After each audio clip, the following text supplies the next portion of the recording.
Good. You don't need to roll again. God is not our friend tonight. Or at least we're live, by the way. I'm talking. This is happening. This is real. This really fucking took way too long. I don't know what today is, but it's a bad day for fucking internet shit. Technical difficulties. You mean I'm not late? No, you're just on time. No, you're completely on time. You are. I would like to start off with thanks to our Patreon members. Thanks, Patreon. Holker, Nostalgic, and Natalia Cline for supporting us. Thank you, guys. We need more. Anytime you get the opportunity to become a Patreon, go to our patreon.com/dreadlord. And you too can support us. Art Media by Couchfire Media. And you don't have to roll to win with Trois Replay Productions. They are here as well. So this is the Geeky Gamer Podcast. Geeky Gamer Podcast. Fuck, it was hard to get on the internet today. It really wasn't that bad, though. It only took 50 minutes. 50 fucking minutes. Through no fault of our own. I mean, we probably had a little bit of had something to do with it. I'm just going to be a contrary fuck all night. That's what I'm going to do. Don't be like me. Yeah, I suppose we should probably say what we do. We're a bunch of gamers who talk to guests about what they're geeky about. And we try not to pull in politics, but Ken always does. Let's introduce ourselves, and then Claude, we're going to have you go last, since you will always have the last word. Hey, Holker, who are you? Who are you, other than a patron? My name is Daniel, and I am a participant in the game that we run on Monday nights. I am a Patreon. One Patreon. To Dreadlord. Yeah. A patronista. Yep. Great. Hey, Ken, who are you? I am at least one part of Couchfire Media Productions, and I am an artist and a creator and a lover of being timely. I don't know. I'm confused on a lot of different levels because I think I'm trying to do too many things at the same time. You're trying to do too many things at the same time. And here we are. We're here. Yep. And I would love to hear from Claude. Hey, Claude, who are you? Me. It's just this guy, you know. Yeah, I'm Claude Miles. I do a bunch of things with the visual and audio arts and things, and generally nerdy stuff that revolves around science fiction, which comes from probably a childhood. My father had a bookstore, a used bookstore, the comic books store when I was growing up, and I'm glad it wasn't a candy store because I would definitely be in some serious health conditions right now. But fortunately, it's just comic book stuff. So like, we had to do things like reinforce our floors in our library because of the weight of the comics. So, yeah. So, and I have been around games. That was the very first game that was ever introduced was at the comic book store in like probably 79 or something. And it was Tunnels and Trolls. Tunnels and Trolls. Yeah, that's your game? No, it's a role-playing game. Oh, it's TTRPG. You could use it. You could do it tabletop. If you had miniatures. It was a D&D competitor at the beginning, I guess. Tunnels and Trolls. Whoa. I have some Tunnels and Trolls modules somewhere, but I didn't. I was just quickly grabbing what I could find of stuff to show, but I didn't find those particular ones. And, they're like just the flat books. I don't think there was a box with it. It's like a couple of flat books, and so they're in something in a magazine bag or whatever. So nowadays, that's called OSR, right? Like old school revival stuff, and it's the games that are coming out that are attempting to kind of harken back to those old school games where, for example, in Tunnels and Trolls, how does the game justify you being in a tunnel? Oh no, that's just you just go adventuring. It's just it's like how do you justify being in a dungeon, or why would a dragon live in a dungeon or whatever? You know, it's just why it's would just, it? Right. You know, it's just a come on, a dragon can get a nice mansion. They got a lot of gold. It's fine. You know, Of course. It's safe like in Scrooge. You know, they swim in it, whatever. So yeah, the OSR thing would be like, you know, I've seen a bunch of them where it'll be maybe 4 or 5 pages. That's the entire module. Oh yeah. And you just happen to be in hell, and you're trying to get out. Like that's just understood. Here are the monsters. Go. And like there's the story is kind of just your journey of doing it. It's not really why you're doing anything, right? Because that's all handled, and that's more like the OSR feel, at least the way that I've seen it. Tunnels and Trolls, what is it fun? What's the Yeah, it was really fun. You know, like you know, it was the first time role playing, so it was the kind of thing where my dad just DM'd and ran me through it when I was, you know, a wee 6-year-old or something, you know. And it was fun.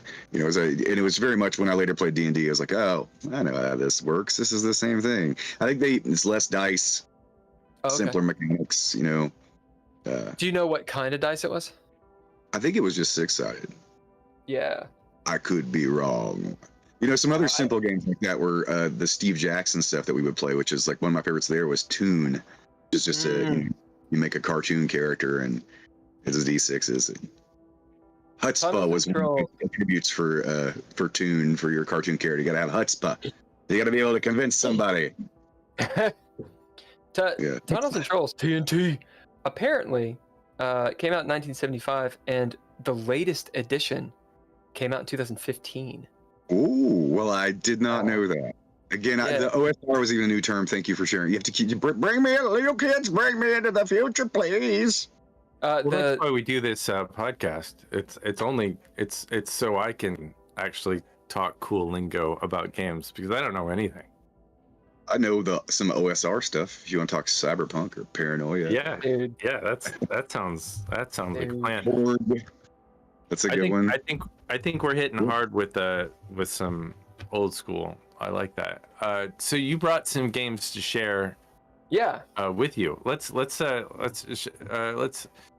talk about what you brought and maybe go one by one and tell us why this game is important to you. Well, you know, there's some OSR games, and this, you know, like part of it was my dad's comic book store was like, he didn't really carry games, so it was whatever anybody brought in to sell as the games that he would have for sale, except for like whatever publisher distributor that he had in the late 70s, early 80s or whatever, they had Tunnels and Trolls. So he had that. So you have all these like not quite D&D situations going on, but we were trying to play that. So the other one was, this is Dungeon No Dragons. So we just got, here's the box, you know, like the old school box style. It's just called Dungeon. Yeah. And it has inside of it, like they're you know, it's like it's more of a board game. Like there are spell cards and monster cards, and it just, you could have your own miniatures if you wanted to upgrade, which I believe we used to do that. And you can even upgrade your board. It's a fairly simple rule book. I think it's about 8 pages, but the board is just a map. I'm going to kind of show you. It's just a dungeon. Oh, and cool. so you would spread out the big ass dungeon on the table. And it's called Dungeon? Yeah. Oh, just that's plain old dungeon. And it's a fairly, to be as old as it is, this map is actually, the material, it almost feels like laminated canvas. It's like, wow, this is good stuff. I hesitate to play with these things and get them out if I'm not actually going to play or something. But yeah, it's doing good. And then, you know, I've got like, so here's a 4th level monster card, right? So where if you landed somewhere, you might pull this and it would give you you could fight a 4th level monster. And then like you would maybe have a wizard spell card here that you would, you know, receive to be able to use it, right? And this one is a fireball. So this wizard spell card, you flip the monster around. Gary Gygax's game? Is this like literally one of his games, or is this? Hold on, I'll shut the box and flip it over, maybe. But so yeah, this is a mummy was the level 4 monster. The other side of it, it's a mummy, and it has the mummy stats that you have to beat.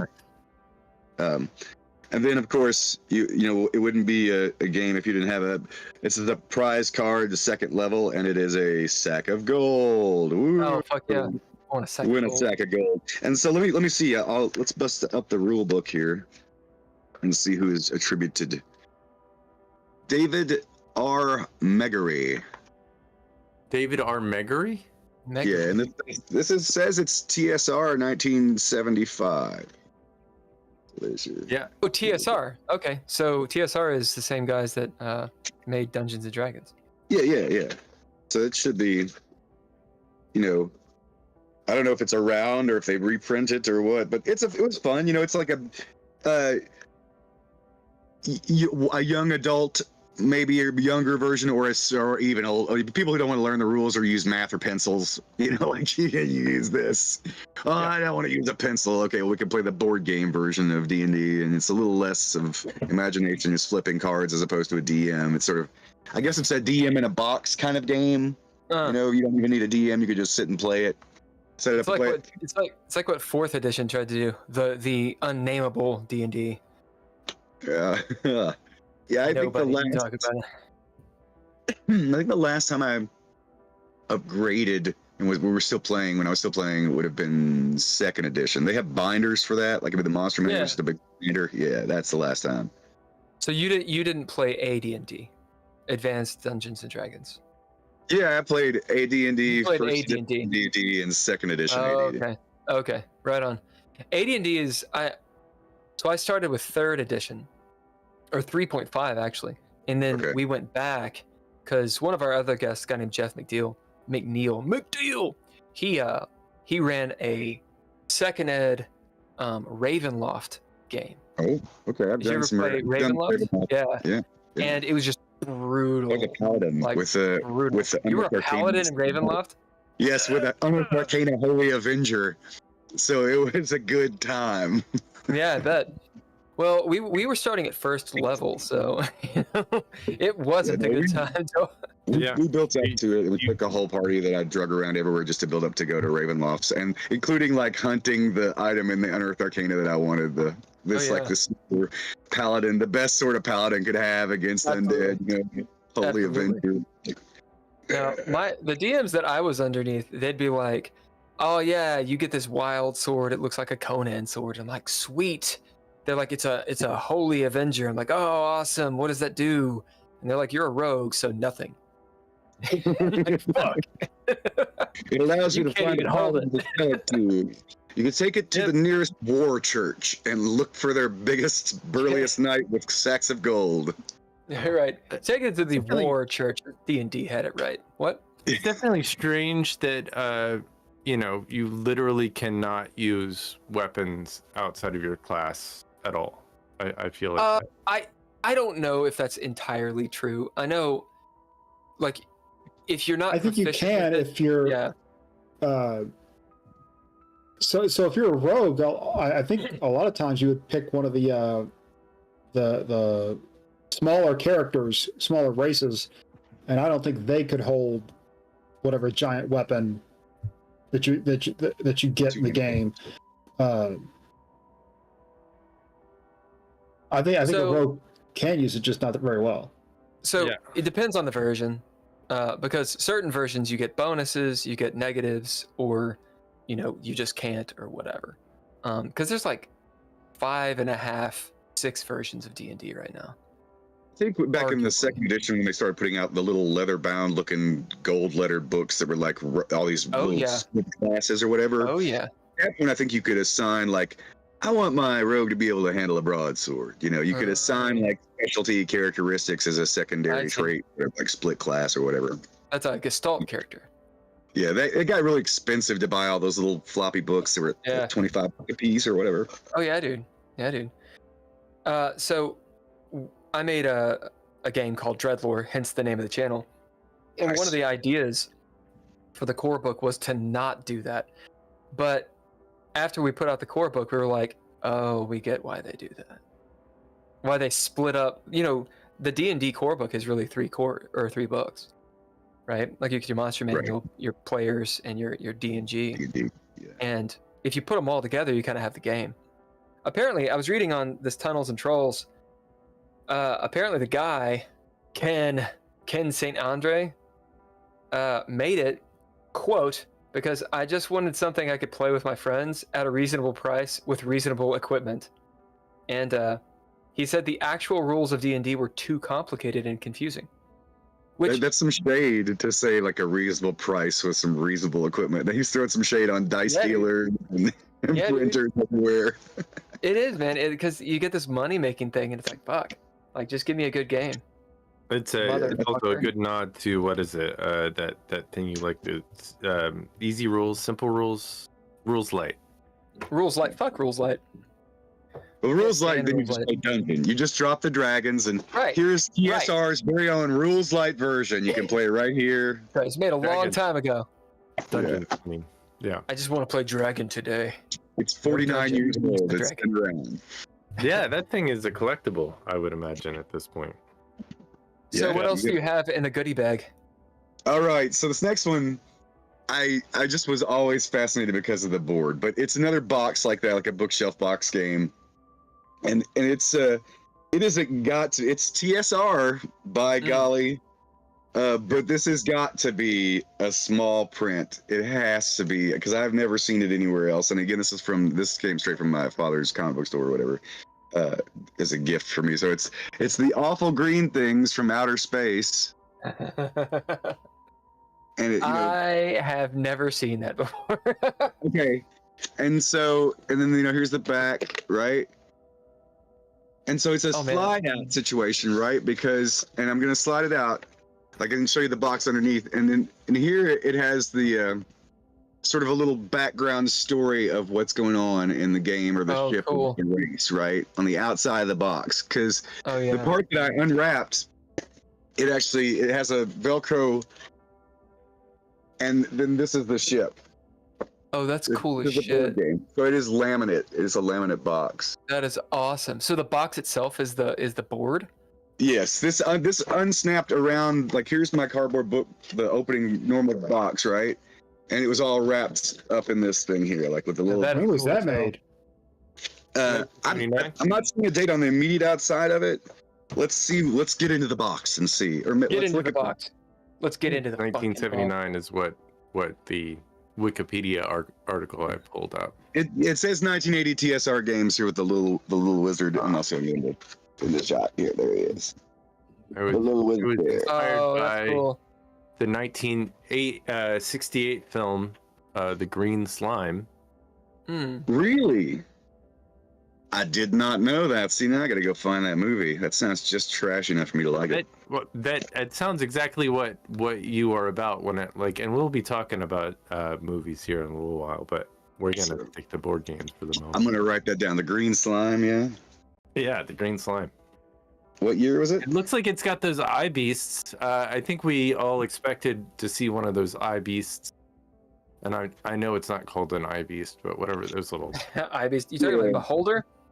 Yeah, and I wanted to see one of them in the Dungeons and Dragons film that came out, and I don't remember seeing it. I bet it'll be in the sequel because they went to the Underdark. Hey, by the way, spoilers. Okay. They went to the Underdark and did not show many of the creatures down there.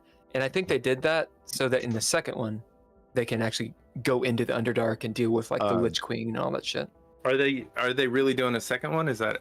They should. It was, from what I understand, it was incredibly successful. Yeah. Well, they made a lot of money, that's for sure. So we have here the rule book is, again, now it's a cartoon. It's just a comic on the outside. Jumping back in on this whole thing. I'm so sorry. So the artwork. No, please do. That shit's so awesome. The artwork is really cool.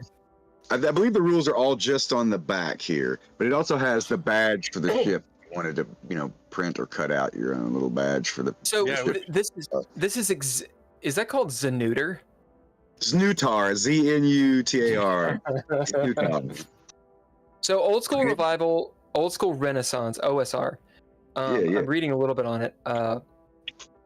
Basically, the stuff that I've seen on like Drive-Thru RPG and whatnot, and specifically from my friend Jeff McNeil, he's the reason that I even got into this stuff. Talking about like Ron Edwards and their whole the Forge gang and a bunch of game system theory bullshit, blah.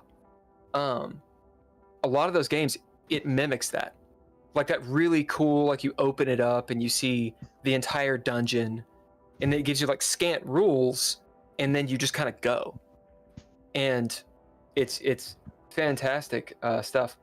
So, but are those games OSR? I would argue no, because it's not an old school revival. Those are the old school games, right? Oh, sure, right, yeah, that's right. just So new strange. games, I think I don't know. I think it's stuff that resembles those games. So those are like the legit shit.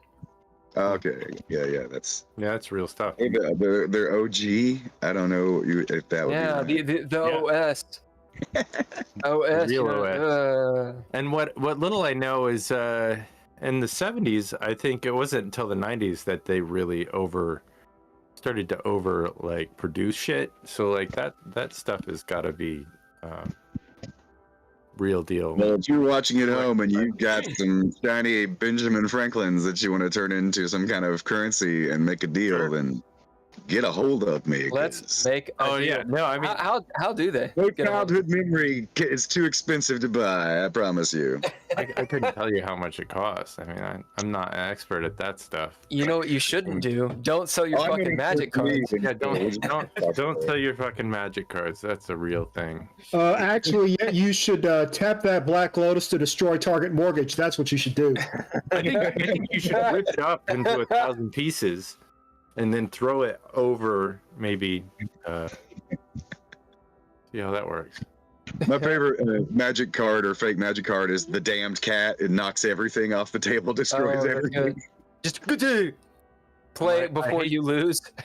I hate to say this, but it looks like the awful green things used. You can get it used on eBay for $30. Yeah. See, I know what they're worth to me, and it's more than that kind of crap. I'm not, Yeah, no, for sure. Somebody's $300. As a child, like even not just playing it, I would just stare at the ship and like imagining the interior of a ship, like the architect of spaceships. You know, like It's so cool. It's so cool. And that's the thing is like people are really buying that kind of shit. What were you saying, Ken? Yeah, I was just gonna say there are more expensive ones. I mean, so you could probably get $80. But no, I'm with you. I mean, if it means something to you, keep it forever. Yeah, I mean, like somebody's got like 10 grand. Let's talk. You know, it's yours. I'll sign it for you. So the OSR apparently it's rulings, not rules. So they call things the referee. This is the whole, the first edition of D&D and the second, anything that Gary Gygax wrote. It's like, hey, look, the DM is God. Like these rules, like don't run to this rule book. Yeah. This is about the dungeon masters. What's up? You're telling the story. You let them tell it. Right. Player skill, not character abilities. So you don't have a spot check to let you know if there are hidden traps or levers or whatever. It's more like you as players are figuring out using your own creativity as people to figure out a dungeon. And the role play is, Claude, you are playing the paladin, right? I'm playing the rogue, whatever. But you are yourself, like almost instructing that or piloting that character. Sure. And that's very different from what, like, for example, Dreadlore is, where you're immersive, where I want to know when you talk, you are the paladin, right? It's pretty different. What do you prefer in those games? More immersive or more like over the shoulder type stuff? Yeah, we were pretty immersive. I mean, we didn't. It was we still were pretty much at the table, and we didn't even really use a lot, if any, miniatures because we just couldn't afford it. We're too busy just trying to long pay for together for modules. But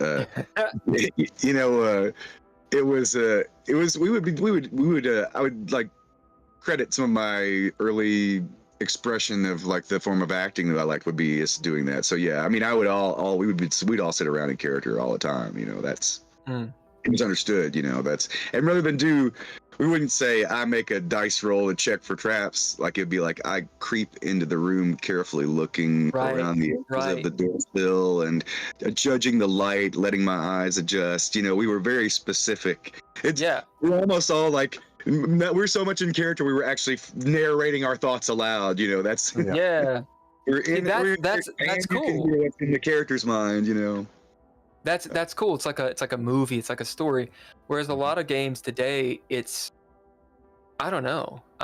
Just incredible. Walk in the room and check for traps. Yeah, check for traps. Well, I'm gonna walk in this room because my guy, and everyone's eyes just glazes over. It's like we don't care. Just tell us what you fucking do. And usually, like our DM, you know, when you'd say that, you know, I'm looking around like this way, you just hear dice roll behind the screen. He didn't say making a check for track. Just hear dice roll, and then he'd respond based on what he saw. Right. We actually played with the Middle Earth role playing games, attack and combat mechanics in first and second edition combo, and so that with that combat mechanics you could call headshots or arm shots to just disarm somebody and very specific things. It made it more mathy, but it was the experience again because we were just saying things and he's rolling because I'll be like, I'm gonna try and cut this motherfucker's head off, you know. Here we go, and then he was rolling the whole thing. Yes, yeah, right. That's interesting too. Again, pulling it back to making the shameless plug of my fucking game. I think one of the cool things about Dreadlore is that each player you have so much control over your character, but one of the weaknesses, I think, is kind of what you just said. Sometimes it's fun. Did you ever watch Harmon Quest? Yes, yeah. Yeah, sometimes it's fun to just, as a player, you're freed from the mechanics, you just play the game. And you let the DM or the arbiter, the referee, whatever, just they deal with the mechanics. What do you do? And that is freeing. It might be interesting to actually try a one-shot Dreadlore game where we just do that. And I mean, see what happens. I shouldn't be misleading. There were occasions where the DM didn't have all our stats memorized and say, okay, what's your strength? What are you using again? You know, he asked questions sometime, you know, or what is your whatever, you know, the applicable attributes or whatever. But yeah, we mostly try and just get into it, you know, go in there every Sunday and be a team and so what else do you have in the bag? The bag of goodness. My favorite I've saved for last of these three that I've busted out, and I'm going to tell you a little bit about it before I show you. You know, it was a darker time. We were darker people back in the day, and I'm looking for the date before I even pull it up. I don't see it immediately on the outside of the box. This is from Blade, and it is sort of it's like a card game, kind of. I guess it is a card game, but it has its own cards. It doesn't use like a deck of cards. You know, it's a card game that is very fun. It's called Nuclear War. Oh, I've heard of that. Yeah. And so, you know, you deal out cards and you get so many population cards, you know, and you get so many missile cards, and you start out with population cards, right? And they're little, so you have one, like they're little cards. They look like this. This is 5 million people right here. It's 5 million people. Oh my god! Upside down. That's 5 million. People. Yeah, millions, 10 million. You know, 10 million people. This is sort of your resource, if you will, is your population. And then you deal out, you know, a certain number of shuffled cards that are just the Nuclear War card deck cards. And then in your hand, you got to put together like the appropriate missile with the appropriate megatonnage. So here I have, it's not a missile, it's the B-70 bomber. And if I had this in my hand, I would want to have a 50 megaton card to go with it to arm it. That's the Tsar Bomba. Yeah, and this kills, it says it destroys 10 million people. So the bomb kills 10 million of your populace, right? And so then there are other cards that you have as well.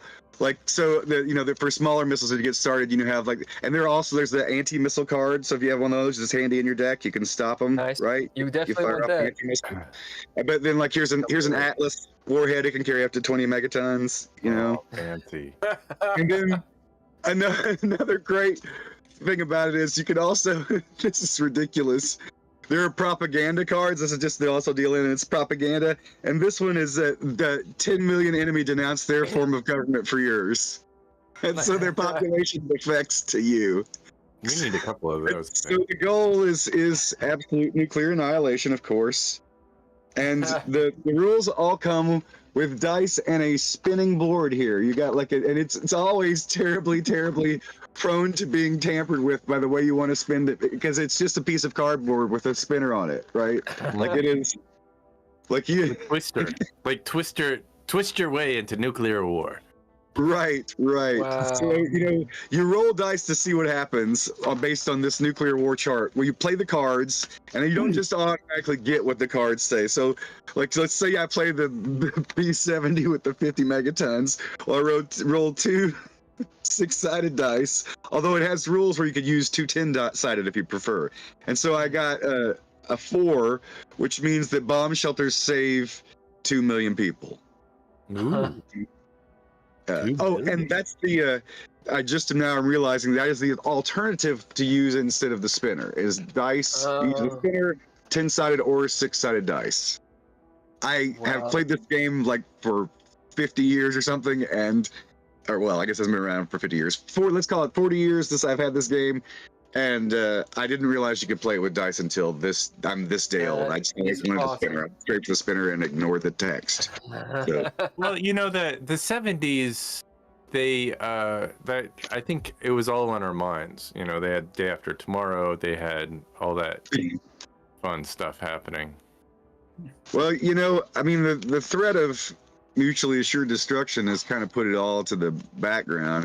I think the only danger I would hope in our world today of nuclear war would be a rogue nation or terrorists or whatever. But I think there was a follow-up to this game that was like several.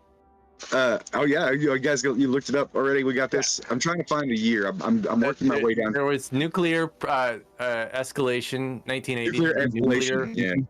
Proliferation 1992, nuclear war booster packs in 95, and then another bonus pack 1, a bonus pack 2 in 1999, and then weapons of mass destruction. Of course, you had to have that in 2004. I don't want somewhere around the second bonus pack. They should have just called it the bomb. Oh. There's a Blade catalog in here for the company, and they have, I want you to know, a Tunnels and Trolls ad, like a full page Tunnels and Trolls. So it's the same company that produced that. Yeah. It should be in my father's store. Apparently this was on the distributor list. And I remember these books, I wish I still had them. They had several of them, they're called Traps. And they were just books of elaborate traps, like mechanical drawings and everything, how to work it into your game. You could use them in any game mechanics, but they were just the most crafty, devious fucking things. They're just amazing traps. Well, that's another thing when it comes to the headspace of a game like this. When you play a game like that, everyone's in the headspace of, oh, what's going to happen? And while there might be some people that get upset, that their character doesn't win or whatever, it's by and large, people aren't thinking, oh, the referee is out to get me, or I just want to win and get this over with. Like, you're playing the game, like, in fact, you want to continue playing the game. And I think it's about the experience. Ideally, like my family and their dotage or whatever, when they would also get together, they just play regular cards. I'm like, I don't do that. Play games. I basically backed out of it because I don't want to play gin rummy at 9,000 points for 4 days or something ridiculous with grandma. I'm not into that. So I appreciate the experience that the gaming brings. So I know this. I like games where you're not trying to win. Like that's why role-playing games are so much fun. You're just trying. The winning is when you all do something together and have fun. That's right. If you go home and you're not mad, you had a good time. You won. Right. Sometimes if you're mad the right way, you won. Really quick, you may have said before, but I did not hear it. What was the name of your dad's store?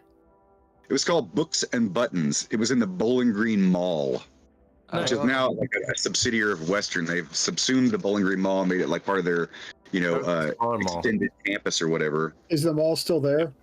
Yeah, it's part of the Western Kentucky University's extended campus. The facility, it's still a mall, but it's offices and stuff in there, or whatever. Agriculture has taken over that area. It's funny that you're from like Bowling Green, and then I also my family's from Bowling Green as well. So small world. Oh yeah.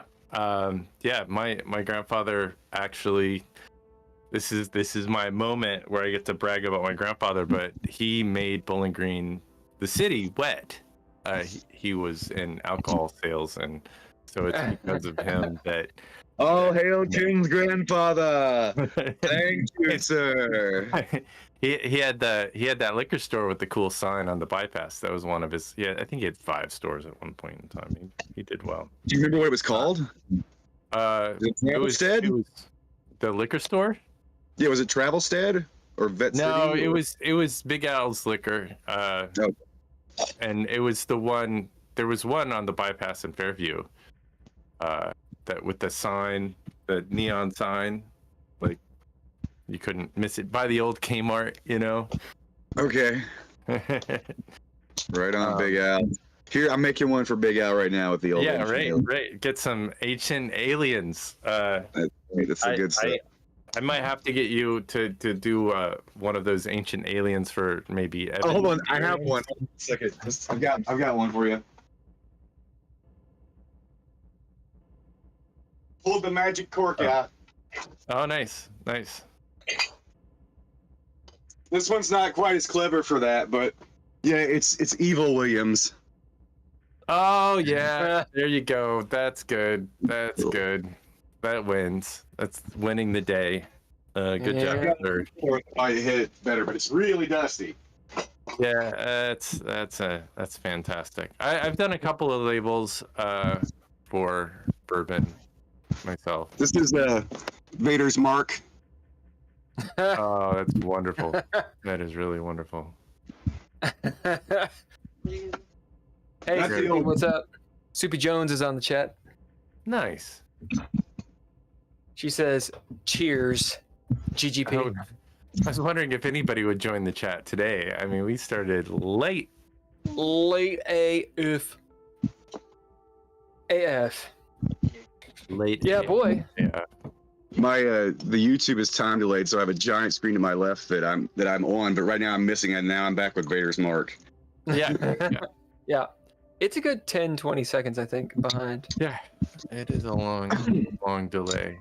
I think we should change up. So apparently, Claude is also an actor, writer, director, producer. We discussed that you were born in Bowling Green as well. You studied philosophy, criminology, and theater. How much has that criminology helped you with well, I mean, exploits? I mean, because a lot of people study film, and I was just wondering if like any of that stuff, like I watched a number of your films as well, and I didn't really catch a whole lot of criminology. Maybe certainly exploitation a little bit, but no, I don't think that I've really used any of that. If maybe only peripherally in characters. Like I would tell you a really great anecdote and say it was criminology, but it's not. It's like it was magic. My father used to take me to like a magicians meetup group with the back in the day in Bowling Green. There was a magician in the 70s called Wandy the Great, Wandy the Magician or whatever. And so Wandy had everybody over to his house, and back when I was about like 6 or 7 years old, a cop taught me how to get out of handcuffs. So this is a criminology sort of side tangent. So I had to pick handcuffs, right? This cop that came to the group. So on the set of Sharks of the Corn, they put real handcuffs on Steve Gwynn, one of the other actors, for a scene, and they could not find the keys. And they're like, "What do we do? What do we do?" I was like, "Somebody got a paper clip, bring him over here." Right. And so that's the closest to using any kind of criminological skills, but I didn't learn that at college. Not even in my deviant behavior class. Yeah. So I know that Western. You went to Western for? Yeah. I presume. Yes, I have. They've got a pretty advanced forensics. Am I like? They have a pretty good criminology department as far as like they're produce a lot of great minds. So yeah, that's Western. I know that Louisville right now is getting quite a bit of film stuff, and the sort of game is changing, which I think both of you can talk actually much more on than I can. But when I was living in Kentucky, several of the jobs that I got were out of Western. So it seems like their film department is actually, kind of active, as opposed to like University of Kentucky's, which I don't even know if they have one. They do. So I met two professors at UK that are working film. Okay. There's a I went to Western 25 years ago and went to film school there, and that was great. So, what were we saying?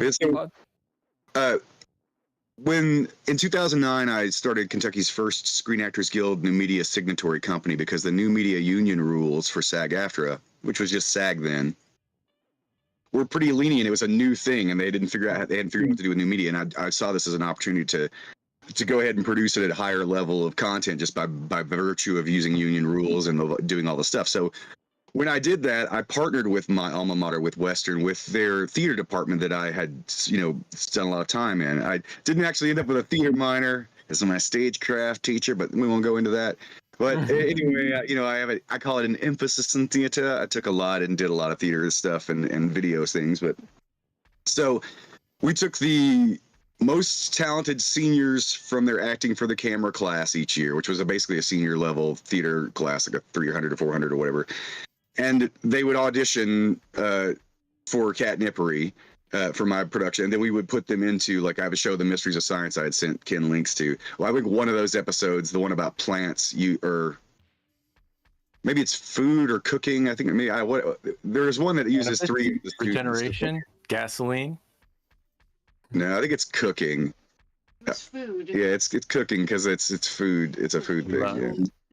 Yeah. Travels, leap, optics, addiction, lasers, snow, dreams, time, advertising, dating, the plant kingdom. Is that it? Cooking. Okay, I see cooking. So that's one of them. Yeah. But so for about 4 years, I would partner with. He did a public-private match scholarship for those students to come to Lexington and be in one of the shorts, and then they would become SAG union eligible. They call SAG-E. And so they could move to, and it was designed for people who were going to move to New York or LA as soon as they graduated to go and keep acting. And so in that way I was helping to feed a pretty good department. I made, between that and the productions and the other people we brought in, we probably made hundreds of people union eligible, well, at least a couple hundred people. And I've had some friends that recently have just joined out. They've been eligible for 15 years and are like, oh, well, I got a thing. So I think there are a lot more opportunities coming to Kentucky as well. The film meetup we went to last night was a great, huge turnout. Like more people than I wanted to be around.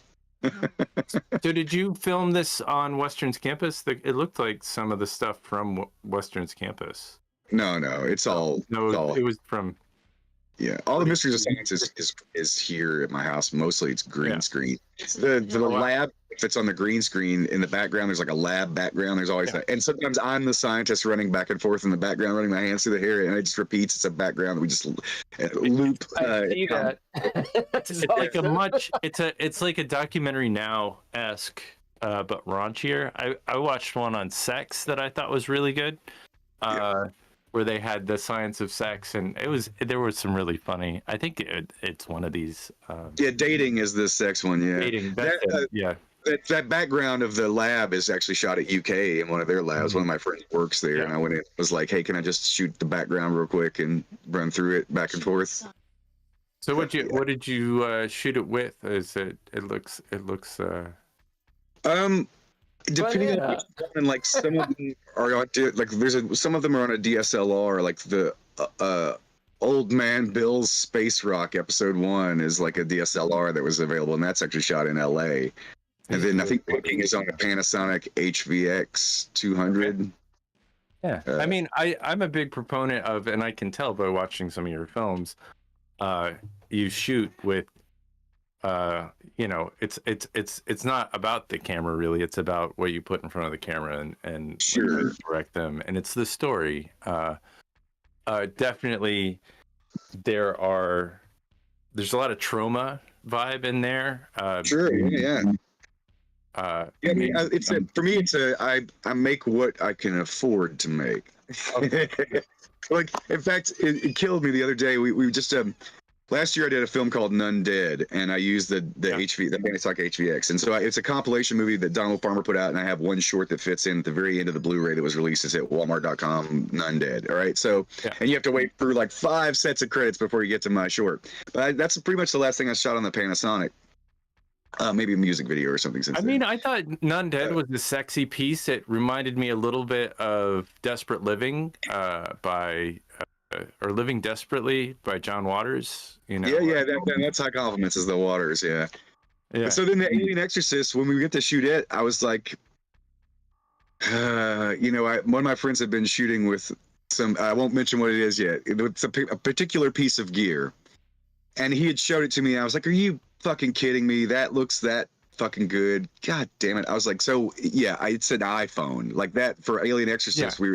It's just the latest whatever fancy ass iPhone. He bought it to use as a camera, and like with Mysteries of Science, which is primarily the Panasonic HVX. I shit all over the frame anyway when I'm done. I want it to look like old videotape, like it's been ran through film to video to like too many times in the VCR. It needs to look like garbage. Yeah. I several- enjoyed that very much about the Mysteries of Science. I thought that was really well kind of done, like those old movies that we saw in the early 80s. Yeah, it's the educational film format or whatever is what I'm shooting. It's got the graphic vibe, that little, and then it's all really gritty, film shakes, a little sped up on some of. So the Alien Exorcist with the iPhone looks too pretty, so then I bought a smoke machine and then shit all over the frame that way. Sure. And that was wonderful too, because you were smoking, and then somebody was smoking, and then it was smoking, and then I kind of went down a rabbit hole of like clearly how to get actors who don't smoke, because that's get them cigarettes and stuff like that, But that actor in Alien Exorcist, he does not smoke at all, and that was a character choice he made. And that actor, he doesn't smoke, and as a character choice, he went out and bought a pack of cigarettes to be that priest. He's like, were they fake cigarettes, or he bought real cigarettes for that? Yes, he went and bought a pack of the same thing I smoked, because I was boning off of it. American Spirits. Is he still smoking? Is that, did he get addicted at all? And that's where I saw the Ancient Age bottle. Alien, Ancient Alien. He just made a mess. He used some of my old cigarette packs, and he bought a pack, and he was just lighting them and smoking them. He doesn't smoke at all. He smoked for the shots. That's all. Yeah, that's interesting. And where does this come from? Where were you? Oh, the short. Where did the idea come from, or anything? Yeah. Well, so Donald Farmer usually with these compilations, he just gives you the most direction I got input for writing. Do whatever I want with is just Alien Exorcist. That's it. That's what it's called. Just do something with that. So I was trying to think. You try to think of what everybody else will do. Like it'll be a bunch of nuns doing exorcisms, or I don't know. So my big bit was I'm gonna make it an alien who is an exorcist. Mm-hmm. And shows up in a town possessed by demons and goes around eating the demons and then inadvertently taking part of the people's souls, because he leaves behind this sort of soulless bunch of idiots that don't know what's going on. And this poor priest has to see the whole thing and loses his fucking mind about it, and then he quits the clergy. And it's sort of the story is it's not clear. It's either the church or the news media, local journalism. Somebody has cornered him to get his story out of him, and that's how the short starts. And then he starts telling the story, and then it's through flashbacks we see some of the exorcisms and the people possessed and their thoughts, their ideations, and it's very Is it a theme of like the South? I mean, it seems like there's some. I'm gonna say Southploitation. I don't know. It just seems like there, or is that just because you're in Kentucky and you have access to actors that can go into that. I don't want to. Yeah, I don't want to. It's definitely real accents. It's funny. It's funny. It really is funny, and being from here, I mean, these guys pull it off. So yeah, there's some bit where it's like he lost his eye. it's really good. Because you get that kind of humor, that Kentucky humor, and like you don't get that in Hollywood. You don't like. What's it called again? It's called Alien Exorcist, but it's not publicly released. I did send the link to Ken. It'll be out on Walmart.com. I keep having to say because they're the largest distributor of physical media, I think, in the U.S. now. Anyway, it'll be there next year. Yeah. Okay. I shared a couple of clips. I tried not to because I noticed it was unlisted. So. Yeah. And the other one was Mysteries of Science. Is that released? Yeah, that's up. You can see the Mysteries of Science. I believe. Is that correct? Yeah. Just the Mysteries of Science. It should come up. It should be a billion episodes. I'm exaggerating quite a bit, but there's 21. Is it on YouTube or what is it? 21 episodes. I sent you a link on the Discord. I'm just posting it in the old thing. Oh, you're giving it some stank. Doing some press on that stuff. Yeah, Mysteries of Science is really fun. It was like it's a combination of inspirations. You know, I'm always big in Douglas Adams style of writing. Yeah.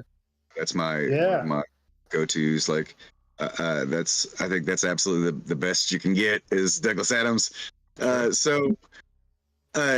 That form of humor, this is something we try to embody. The first web series we actually made when we became a SAG company was called Breakfast Impossible, which was it's an Alice in Wonderland reference via Douglas Adams because it's Millie Ways. If you've done 6 impossible things this morning, why not top it off with Breakfast at Millie Ways, the restaurant at the end of the universe? So we were saying Breakfast Impossible, and that's a fun little sci-fi thing. I didn't see that because it's just older, and I thought Ken, you might have even been aware of that before. Oh, that's the first one we produced that way. We didn't do every episode. I think it's episodes like 3, and the rest of them are. But I thought it was. Somewhat. For some reason, my brain went to Breakfast of Champions, which was the Kurt Vonnegut. But Dinner at the End of the Universe. Sure, yeah. Why not have Breakfast at Millie Ways? That's a wonderful. I'm a huge Douglas Adams fan. This is the opening of Mysteries of Science. Is why did the dinosaurs build the pyramids? What color is gravity? Yeah. Will there be time in the future? The questions are many when you explore the Mysteries of Science. But I like to just say, it's taken as fact that they did. So why did the dinosaurs build the pyramids? They're like I'm just demanding to know why they did it. Because they definitely did. More watchable than the documentary now stuff that they were trying to do. Some of that stuff is fun. I think it's you got to watch the bit. It can't be too long. You got this short format on this kind of thing. You don't want your bit to be too long. And I was always shooting with Mysteries of Science and Breakfast Impossible for what I would call the Adult Swim sized bites. The top it out at 12 minutes. That's the longest you want something to be at the most. You mostly want 5 minutes. Yeah, these are. It looks like they're between like 2 and 6 minutes. For the most part, or 3 and 6 minutes. There's a couple. There might be 1 9-minute one that just has an extended drunken fucking fall around. Like the one on time. We got this bar and we refer to ourselves for the day, and they let us do whatever we want. Basically, the bartender came in and we just paid her and paid for the booze and then we just had a big time. And so it's like just this. The whole bit is like we're trying to determine if time is perceived, by you or just like because the first is just one scientist and she's just sitting taking shots and then she passes out. And then, so the clock doesn't change, everything's normal or whatever. It's just like, well, but we got to try it with everybody. So then it's a whole bar full of scientists just getting trashed and falling all over each other and exchanging clothes and putting makeup on and making out in 3-way piles. It's a mess. But that scene just drags on. I was like, okay, like we can let this go. We'll let him we'll put this whole thing in there. I'm definitely impressed with you've got costumes, you've got a lot like who does your costume work? Because there really are a lot of props, a lot of costumes.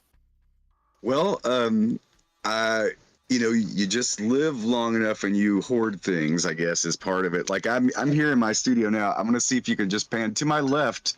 Behind those curtains, there's a entire like closet costume rack in the ceiling right there. It's like a I don't know if I can point. That's like in the rafters, there's a bar, and this is like clothes hanging right here. Like, let's see if I can reach to pull this thing back.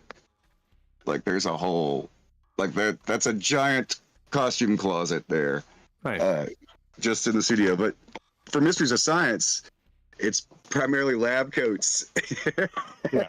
And so my buddy who works at the science labs at UK or whatever, they throw them out if they get used or somebody quits and they got their bunch of monogrammed lab coats. So I end up with them. I got little Mysteries of Science patches, put it right over a name that's embroidered into a lab coat. And then, a lot of friends work in makeup and stuff, and we'll either want to try something or need to do some kind of effect and want to test it or whatever, and so we'll figure out like what to put into it, and a lot of volunteer work. Because there's one in the plant kingdom, because like you got the animal kingdom and the plant kingdom. Well, everybody wants to know who's the ruler of the plant kingdom, right? Well, it's Cthulhu, and so we had to have a Cthulhu creature. And so it's like a whole makeup job done by my friend Scott Tiemann. So I take it you're a fan of Lovecraft? Oh yeah, yes, definitely. Well, I mean, I try not to focus on his sometimes racist language. And Yeah. It's a product of the Absolutely. times. He's a colonialist. I'm just gonna read past the name of his cat. During the pandemic, I bought like the complete fiction works of Lovecraft because all of the little paperbacks I have like 4 short stories. 2 of them are in this other paperback I have. So I'm like, I don't know what I have read. So I was like, there was a 1 volume of everything. And I was like, this will clear the shelves too. And I'm gonna get this son of a bitch. So I got the big hardback and read it cover to cover, and I love it. I do like that kind of that whole ethos. There's a new animated DC film called When Doom Came to Gotham. That if you are familiar with the complete works of Lovecraft, it's like a whole new retelling of the Bruce Wayne / Batman story in that world that almost follows his career of writing, storyline wise, that mixes a bunch of the stories together, inserting Batman villains and origins and things. And it's kind of fun. But yeah, I love the Cthulhu, the Plant Kingdom ruler. It's one of the funniest damn things to me because, it's a silly pun to say that the Plant Kingdom is an actual kingdom with a ruler, and No, sure. Like jokes. Whatever. That's where we go. Is hit him on. definitely heavy in the puns. It is there's a fantasy author whose name is H. David Blaylock, and I met him at Imaginarium, and we had talked, and I worked with him on a film that was like part of a chapter of a book for called Swordbearer. And anyway, he really liked the Mysteries of Science ideas and everything, and he thought it was really funny. And so he volunteer wrote several of the episodes. So if you watch for him, he would just send me a script. He's like, "Can you make this one?" I'm like, "Keep it cheap. Keep it where I can make it. You can't be like 9,000 people storm down the street naked and set a house on fire. I can't do that. It has to be something I can make." A scientist or two, and they are in front of my green screen. I can take them anywhere. They'll just tell me. I mean, you little could do stock it. footage. Yeah. Yeah. So those are cool that he actually, sent me these beautiful scripts, and we shot several of them. I think 3 or 4, at least, maybe more. I can't even recall how many, but it was just so great. He said, we've always talked about firing it back up and making more. And he said, anytime, just tell me. Yeah. And so, where do you just find your actors? Are they friends? Do you have like a list that you go through? Do you cast? Yeah, it's usually just availability kind of situation. When we were doing Mysteries of Science under the old Sagna Media contracts, where people had to be union eligible, then that could really, like, once they were in it once, I made them union eligible. They were technically must join. So I would usually, if I had somebody in multiple episodes, try and film them all in the same block. We just film all of the episodes in a big block, and then I don't have to worry about that until the next season if I want to bring them back. And then they don't want to join the union, then it becomes kind of an issue. Now the new media rules are different. So I don't know that I would even shoot it union anymore, because I don't know if I could afford to. That's one reason I haven't done any new media productions in a while. Like the Alien Exorcist stuff is all just indie run and gun. I'm not filling out forms or timesheets and stuff like a union production. There's quite a bit more. Like I would have to be like to my wife, honey, we need you to make sure there's backup printer ink. I'm making another SAG short. Sure. I think you have to have what $7,000-$8,000 minimum budget to make. Yeah, I don't know those new contracts. I think the last one I did was in 2017, called Square Brains, and I haven't shot since then. And all of it's changed now too, with residuals available and everything as it should. And you got to have like COVID experts on there. You got to have like I was gonna shoot one of my last shorts, SAG, micro budget, and it was too difficult navigating the paperwork. I mean, lately I've heard of productions doubling up where they're like, we need someone to do crafty who can also be a set medic, and then they would also apply COVID tests. So I don't know what kind of licensing you have to have for a set medic, but it'd be that kind of job. But then, the crafty thing would just mean we're going to give them a budget and they're going to go shop at Costco for bananas and snack bars and chips or whatever. But so you can double up. Yeah, I mean, you have in the micro budget, if you want to shoot union, it's double up. But if you ever need a set medic or something like that, we probably know people who would even potentially be credentialed and do it volunteer style too. Like that's where I have been most successful. And although again I haven't made since the rules have all changed since 2017, is with just like I'm not paying myself. It's deferred ham sandwich performer contracts. It doesn't actually say ham sandwich, but it says this has got to make a hell of a lot of money before anybody sees anything. Basically, have you ever made any money off a short film? I mean, there are two ways. Like you get paid to make the short film. I get that, or there's a budget. But have you actually, if you don't mind me asking, like hard there. I don't think that, because usually any money that they would give me a budget. And I could start out saying, okay, I'm going to pay myself $500, or I'm going to pay myself $1,000 of this budget, and then I just spend it on the project. So like, all right, for example, like I've had the production company for 14 years, and we pay taxes and all that kind of stuff, and do loop to loop with all the governmental bodies to make sure that we can exist in an appropriate manner. And so I happen to know how much money that I've lost, and so after a certain amount of time, the accountants are like, now, if you keep losing money, this is just a hobby. And I'm like, fuck you, it is. Uber never turned a profit for their first 16 years. Don't tell me that was a hobby.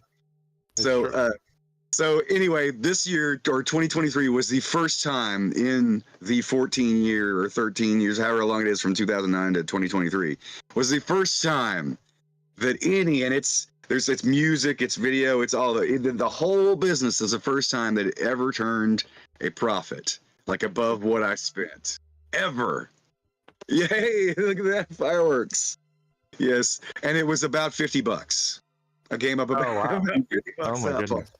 Yeah, that's tough. I wanted to hold some of that back for taxes.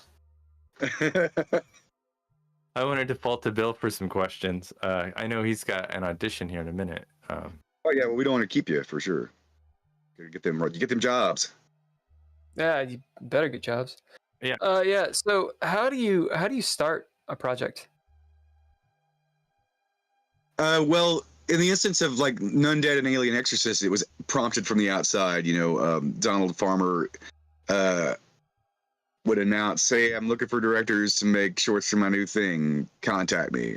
And I would be like, "I happen to have a wild hair up my ass. I like the sound of that. Nundead, you say? I'll do that."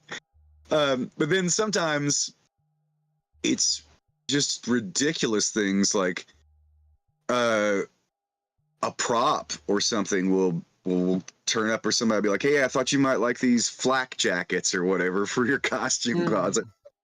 Yeah, and then it's like, And the next thing you know, we're making How can I use that? we're making something with that in it.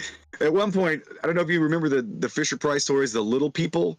They're like that little wooden, almost with a plastic head. They had a little dog, little blonde, little redhead, little. They would sit in like and the toys would just have a circular hole. They were like, and they would just sit in these. Oh no, I know exactly. Yeah, I know exactly what you're talking about. So they'd be like driving tractors and shit.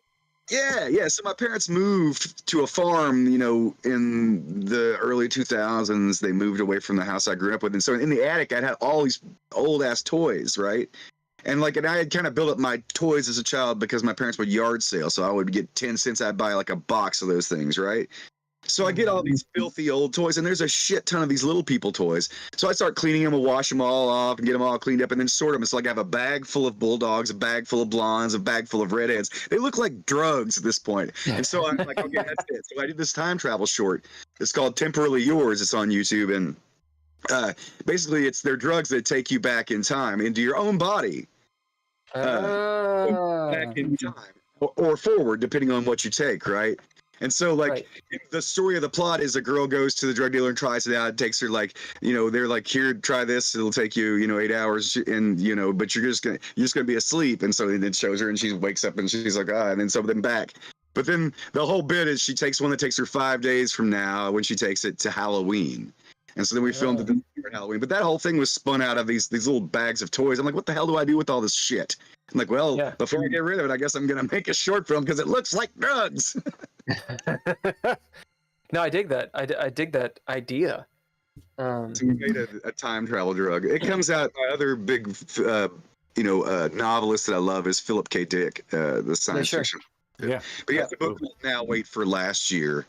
That has a time travel drug. It's a different, different premise the way it works there. It's more a mind bending situation, but I had fun. We enjoyed making the little thing in it, and eventually, spoiler alert, she finds when she takes the drugs because she gets hooked, and every time we got a little makeup, she's looking more and more like gaunt, and then begging for more drugs and taking them, and then we go to the future, and eventually.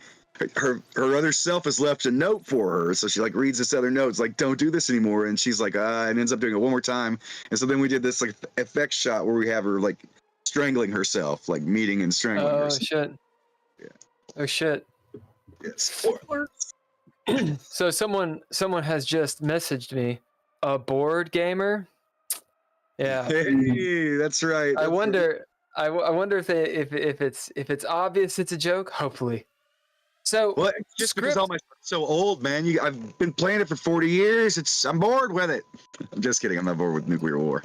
Let's never have. How do you get bored with nuclear war? How does one get bored with? Well, when it's over. Script to production, having a plan. So you got a script or something, an idea. You have a few people that you want to produce it with or do it with. And then, you kind of have your equipment and the different bits and pieces. But how do you go from what's on a page and a group of people that are doing something to actually getting out there in the shit and doing it? Because there's a lot of conversations that kind of get in the way, how are we going to shoot this? Who's going to edit it? But just the production itself. All right, so it all is really organic usually. I'll give you this great example. So I did send a link to the film The Horror to Ken, and what happened was one of my friends was a makeup guy, and he's like, "Hey man, I've made my own blood cannon, my own throat slit effect, and my own something else." And he's like, "And I want to use them in something." And I'm like, "Okay, no problem." So I get a whiteboard out, wipe the whole thing down, I put a grid on it: Thursday, Friday, Saturday, Sunday, and then I have times. And then I just send a message to people on Facebook that I know that do anything and just check availability. Hell, I think I actually posted a public post who wants to do a horror movie? These and give me your availability and send me. And so they sent it. And one person was available every day. So there was my killer. All right. She's going to kill every week. Right. And so then I started scheduling people to show up and kill. And it's like, well, okay, such can come here. And as it began to go, it developed its own plot organically. It was because I'm there too, I can be there. And I'm like, well, I can do it. I can edit it. I can run the camera, and I'll just turn it on and walk in front of it. And I'll be the husband of this lady who's this crazy lady. And so, and we ended up throwing Bigfoot in there. There's. Speaking of Bigfoot, how did you do Bigfoot? How did you do a Sasquatch? Well, my friend Tim Ritter, who's a wonderful director, I've been in several of his films, and he made the original Truth or Dare back in the 80s. It was like a shot on video. Every video store everywhere had it. That you was know, Madonna, wasn't it? Elijah Wood talks about how much he loves Truth or Dare. But yeah, so Tim Ritter, and I'm in Truth or Dare 4, I think. Yeah, I think it's Truth or Dare 4. So I got to be in one of them. But I love working with people like Tim and Donald, who are like old school. Like they've been doing this since the 80s, and they're still doing shot on video. And now I'm going to forget why I'm telling you about Tim Ritter. He loaned me I think it was belonged to the production company's Sasquatch suit. They just had one. It's the same one that the horror is in Sharks of the Corn. They use it again in Sharks of the Corn, which is on Tubi and Amazon and everywhere. That's from 2020 or 21, I think, is when it came out. But so he let me borrow it, and then he was very upset with the way we did Bigfoot. He was very, very mad, like genuinely upset with me. And I was like, "Oh, I'm really sorry. I didn't know." He's like, "Bigfoot doesn't talk. Bigfoot does not talk. Like, give me the suit back. Bigfoot doesn't talk." Oh my! Oh wow! Yeah. I mean, we're dear friends, and he may have been pulling my leg, but it was the funniest goddamn thing because he was like, he just should not talk. Because we have Bigfoot opens a door and says some lines in somebody's face. You know, he's like, Well, see, I've got a whole short that I'm trying to do where Bigfoot talks the whole freaking time. Yeah. So. Where Bigfoot just talks the whole time. Yeah, it's a funny short. It's weird. So Go. I read a study very recently about how Bigfoot sightings are strongly correlated with black bears, their range, and their population. Yeah. So in other words, shocking. I think the Bigfoots are probably hunting the black bears to live. That's a species they could predate. I mean, there's no tigers here, so of course. Yeah, Bigfoot says. Yeah, it is odd that how that I love that they used to show you a map of all the Bigfoot sightings, and they show you all the black bear populations, and they're like, oh, makes you really wonder about that, I have a friend, Sven Granlund, does makeup effects, and he and I like to watch really bad horror movies, and one of the things, and Bigfoot ones in particular, and one of the things about a Bigfoot movie is, forget the budget. Here's the sort of the whole thing. The more you see the monster, the worse the movie is, right? Oh, right. If you just barely see that thing and the tension's up, the movie is just better, right? But if you show your mask or your shitty costume and you see it too much, it's garbage, right? Yeah, Aliens. In the original Alien movie, the alien got 73 seconds of screen time. Yeah, exactly. It's terrifying. As a child, that was one of the most terrifying movies. That's one of the first movies I ever saw. And I was like, oh my God. I was just cuddling with my cat, shivering, But yeah, so with the whole, I'm gonna lose it. The whole idea of making a film with Bigfoot, and how good it is how little you see Bigfoot. I'm in one called Bigfoot Exorcist, and I believe it's about to be released. And I want you to know, and again, keep in mind my scale of how good a Bigfoot movie is. And this one more leans hard into this, though. But yeah, the Bigfoot in our movie is in the opening credits in still photos of the mask. Like there are still photos of our monster in the opening credits. So again, the more you see the Bigfoot, the lower the quality of ours is really fun and ridiculous and over the top. And so it is and I'm just an actor in it. I didn't write it or anything. I just loved doing it. And I'm proud of how crazy it is, how wonderful. It's Donald Farmer film. And I do believe it's coming out this year sometime. IMDb says it's out. I'm like, well, where can I watch it? Because right. Yeah, I'd like to see it. I believe it is actually getting a Blu-ray or a DVD or whatever release, but nice. Yeah, Bigfoot Exorcist, the monster is in the opening credits and still photos. So you are a SAG after you are a SAG after actor. Yes, sir. And you own a company, that also does SAG films. It's a new media signatory, yeah. To the old contract. I don't know that I'm anything now. I was the first company in Kentucky to do a new media signatory with the union, yeah. So I'm an actor, and one of the sort of holy grails, whether it is or not, for an actor is to become SAG. A lot of the agents kind of won't deal with you unless you are at least SAG eligible. You want these little cards? So I went to the the SAG-AFTRA site, and they were like, you know, getting the, what are they called? They're not markers. They're little tickets that you get. Vouchers. The SAG-AFTRA site says that the vouchers don't matter. They're like, you don't need those at all. You just need to fulfill one or two of these requirements. You know, like have speaking role, blah blah blah, work so many days, or be a lead, and boom, you're eligible. So what's your advice when it comes to, you know, it's the weed out game. Like, becoming SAG eligible, being a SAG actor does not mean you're a good actor. It also doesn't mean you get jobs, right? But what it does mean is you don't get jobs sometimes, you know? Right. You exactly. So how does one get an agent? How does one get SAG eligible, etc.?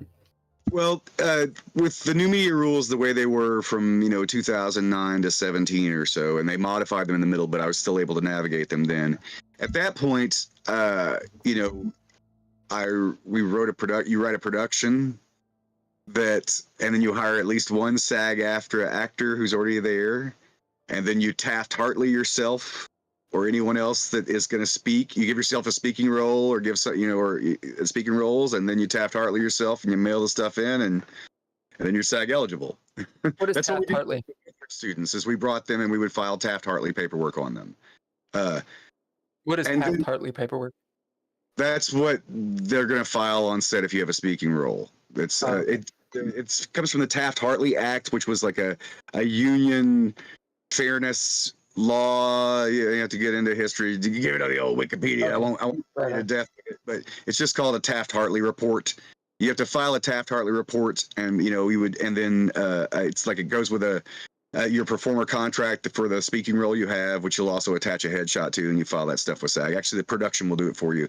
And then depending on what kind of production it is, like at larger films and stuff, they actually have to pay a fine to file a Taft-Hartley report on someone. So they are more likely going to cast someone who is already SAG than to, this guy's just perfect. I don't care if he just walked out of the swamp. They're just they're gonna be like, no, we don't have that other $250 or whatever they charge them. I don't know.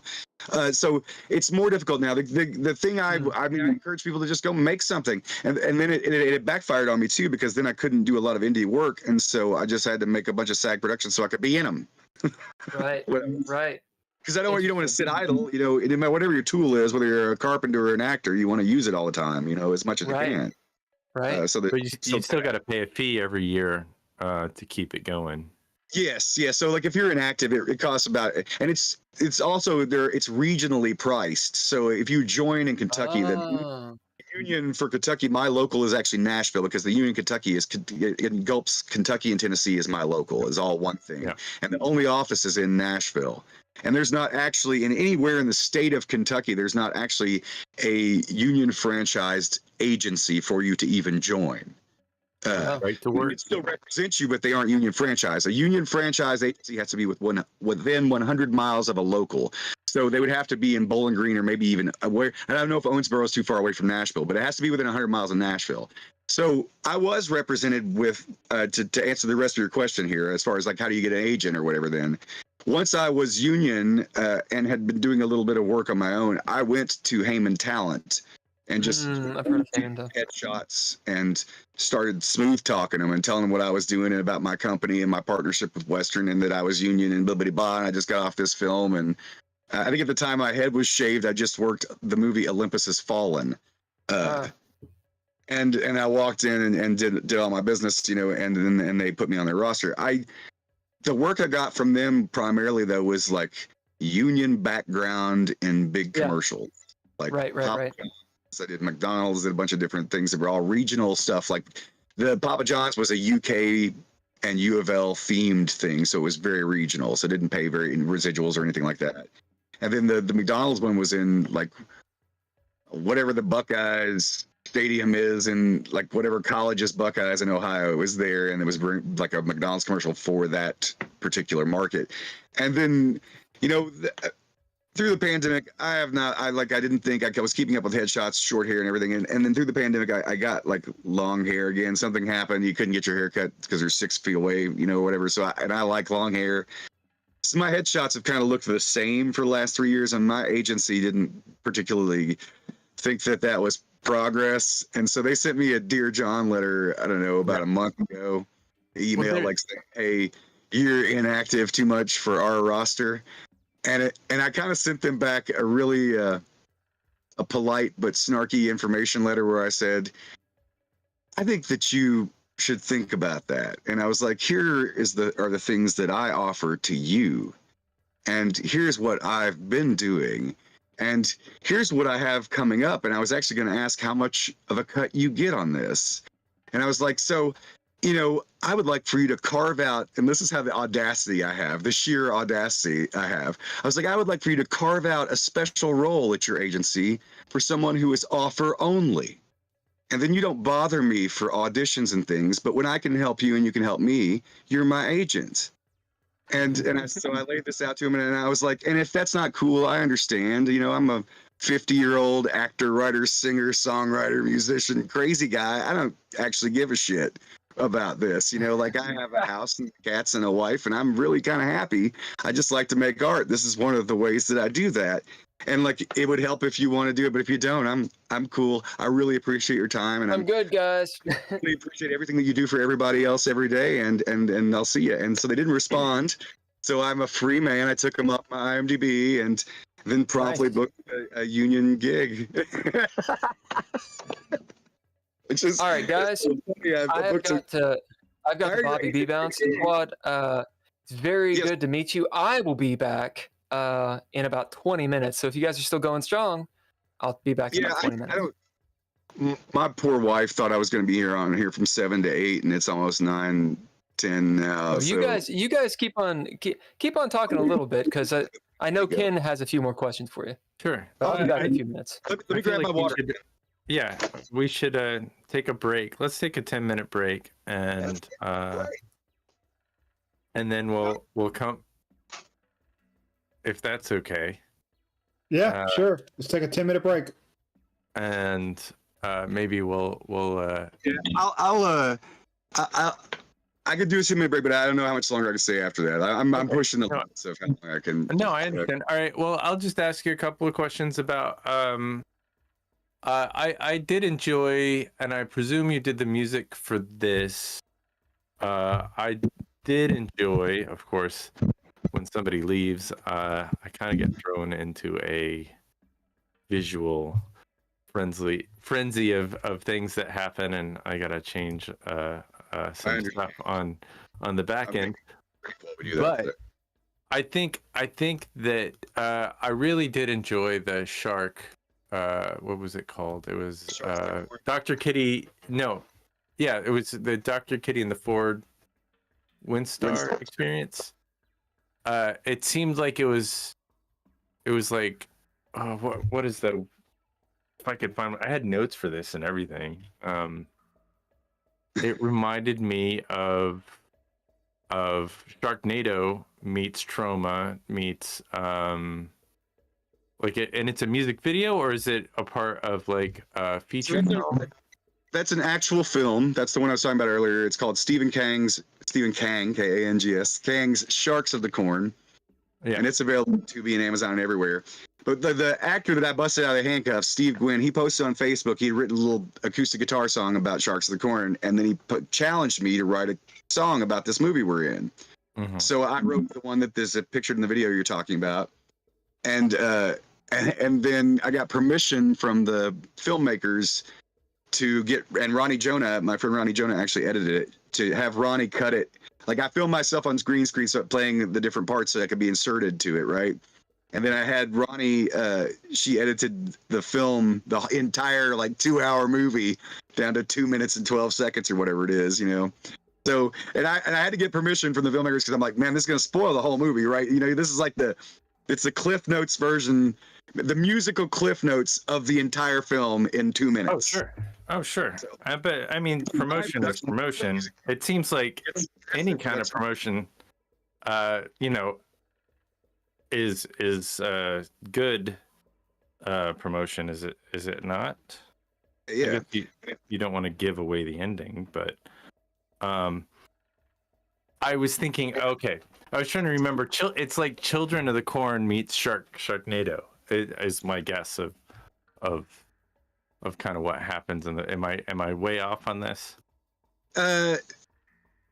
No. Or is it more hunting sharks?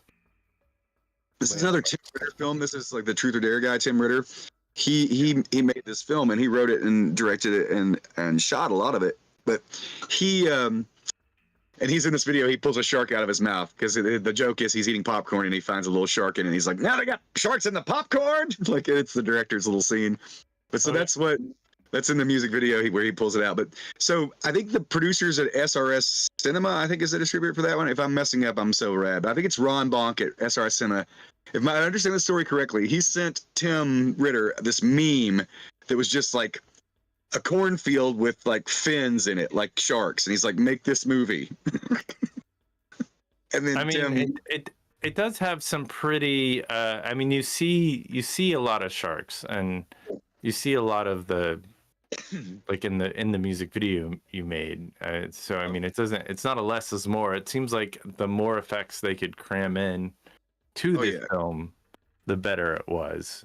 And the highlights again of the film, the best explosions, the helicopter, all that's in the music video. Again, it's this massive spoiler for the whole film. I've just basically cut the whole film to 2 minutes.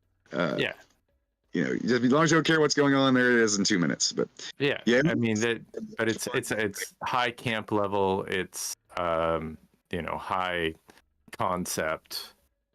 Can you maybe give us a little heads up of where the sharks came from? I mean, are they land sharks? Are they what is an ancient cult involved with Stonehenge resurrects like a half shark god thing, and it's just like it's a Native American burial ground of Native Americans who worshipped thousands of years ago this shark god. It's Chi something, which it's like a XI or whatever. It's a really like a lot of X's in the name, like like an Aztec word or whatever is the because I like in this song I sing, because then the Chi shark goddess is revealed, and it's the Chi is the part of the name of the Quetzalcoatl or whatever that the evil shark goddess. But so it's evil forces that combine to create these sort of pseudo levitating sharks that actually then take monster form and become humanoid, and they make this whole shark cult of people behave that they control their minds. And it's you pulled some Stonehenge in there. I mean, the imagery it looks like you had a real shark teeth at one moment. Actually, we were on set one day, and it was during COVID when we were shooting like in a cornfield, so we were plenty social distance, and the crew was so minimal. It was like the director and his wife were the crew, and then the rest of the actors were there. And like we're doing a scene, and they're like, "Oh shit, we don't have a puppeteer." I'm like, "Yes, you do." Yeah, you showed up. And it was like, I love fucking puppets. I love doing anything telling puppets, like you're throwing me like, "Oh no, not that." That's my favorite thing. So. I got to puppeteer the shark for that. I just have to say that because that was even more fun than being there to pick the handcuffs that they got stuck in. Was well done. I mean, really, showing up, it looks like you were in a cornfield. You made it there. You made it happen. Yeah. I mean, that's tough to do. I made a zombie film, and we had a special effect, and we used live rounds. We used a shotgun to blow off the zombie's head. Dangerous as hell. And I'm sure those shark teeth were really sharp, and you could have poked yourself, but you kind of made it happen. I don't know if we do that these days. I don't think we pull the shotgun and blow a zombie's head off. I've done homemade blanks in a shotgun before, but we were very it was like we needed a shot of the gun going off at the camera. Yeah. we were it's for a thing called Goat. It's a film that hasn't ever been released, and it's just like a little short about the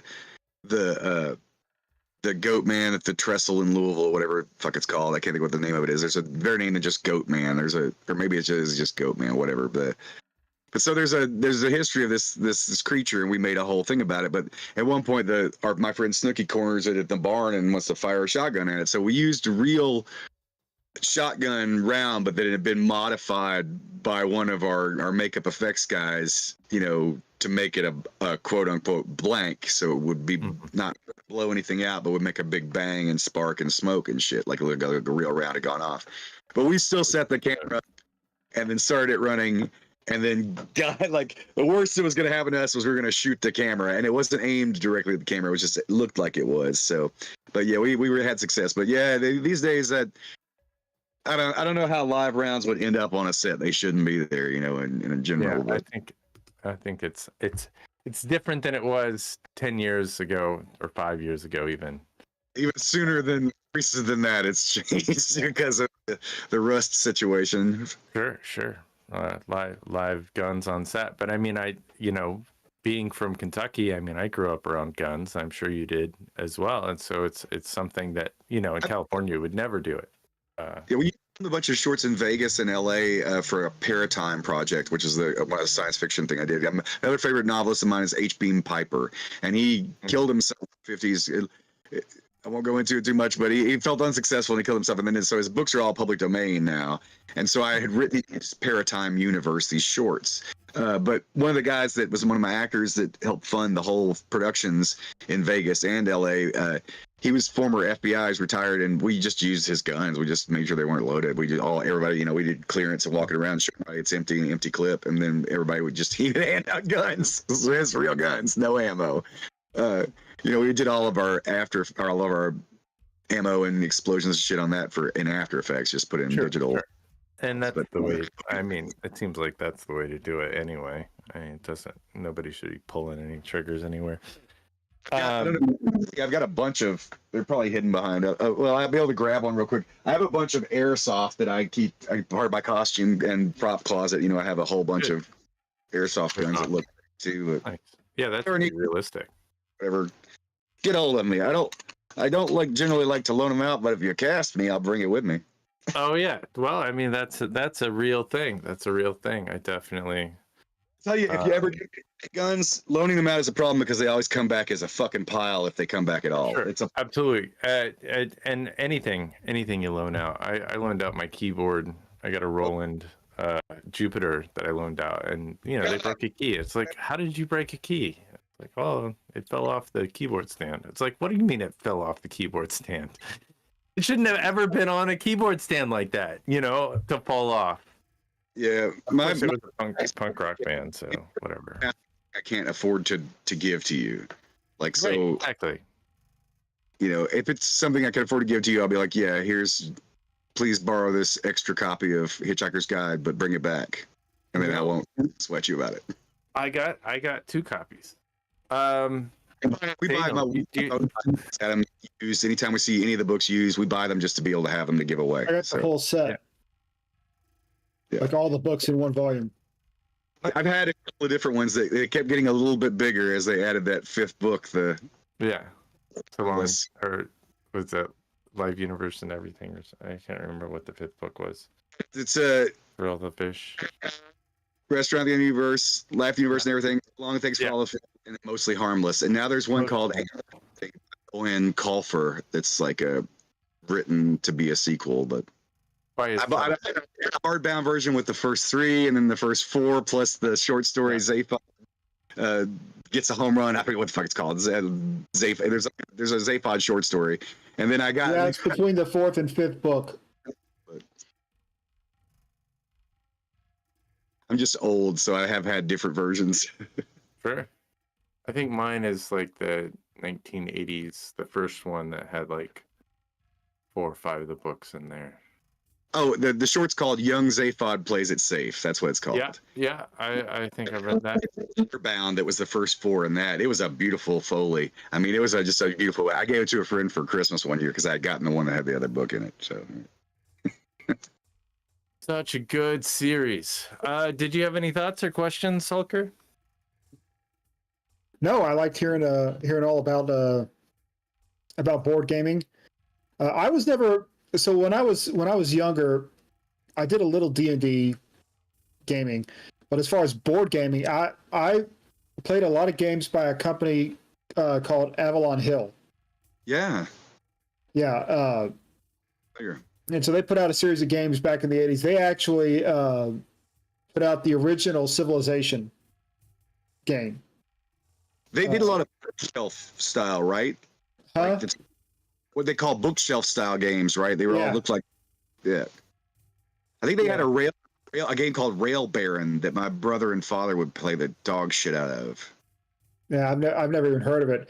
I used to play Acquire and Civilization, of course. Yeah, Acquire is definitely I may have an Acquire here in a box somewhere. That's a really good game. Yeah, that's fun. I think that Daniel and I and a couple other random people were talking about playing Axis and Allies. Yeah, that's another good one like that. But I think that's the same bookshelf format too that I have. Yeah, it's there. I didn't realize there were like so many different versions. Apparently, there's a global version and there's like a 1938 version or 9 version. I was definitely blown away. I guess Avalon also did Hero Quest. I don't know. Did they? Which was no. I mean, I'm just looking at their their. I'm pretty sure Rail Baron game is a real wild game. Talk about it just to bore the piss out of me to watch them play some of those games. Not Acquire, but there was some boardroom game, and I was like, yeah, board is right. Like a Monopoly, but for like executives. Mm-hmm. Boardroom, the game where you like hostily take over your friends. Yes, they're companies. Yeah, I was just like, this is fucking boring. Boardroom is right out of here. Truly bored. I do remember though when I was. It's probably been about 20 years, and I can't remember the game. The game, but I used to have a friend who would collect a lot of these old board games from the 70s. Yeah. And he brought one out. Yep. And we started playing it. And we didn't even finish it before we all looked at each other and we realized this is the worst board game that we've ever played. This is the rules. It's like most of the rules are edge cases that could come up. There's nothing that's really universally applicable. And we were trying to play it. It was some sort of fantasy themed board game. It wasn't a role-playing game. It was an actual board game, and I can't remember what it is. It's probably for the best because it was horrible. Just absolutely. It's good when you like get to that point where everybody looks around like, this is a fucking terrible game. We didn't even finish it. Yeah. Burn it with fire. Sure. They made a lot of those. You are a gaming thing. If anyone is near Bowling Green, this weekend is Kentucky's longest running science fiction convention. It's Concave, and they have gaming the whole time. They have game tables and game rooms and everything. It's a great time. And if you're 21 and up, they usually have your membership. Vouchery is what I've heard. I've got some friends that. Yeah, I don't really know about it. It just sounds. I feel very convexed. There you go. Yeah. The Concave began in 1979. It was by the Western Kentucky University Science Fiction Club that had formed, and they started this convention. I ran it for about 12 years from 2009 until 2022. Although we have it except for summer of 22. We our last one, we did get under the wire the end of February in 2020. We had a great convention. It was really the last full Concave I ran, and I ran a summer one in the summer of 22. That was the last time I did it there. Summer 21. I bet for a lot of people, that event was the last thing that they attended before the lockdown, before all that all started.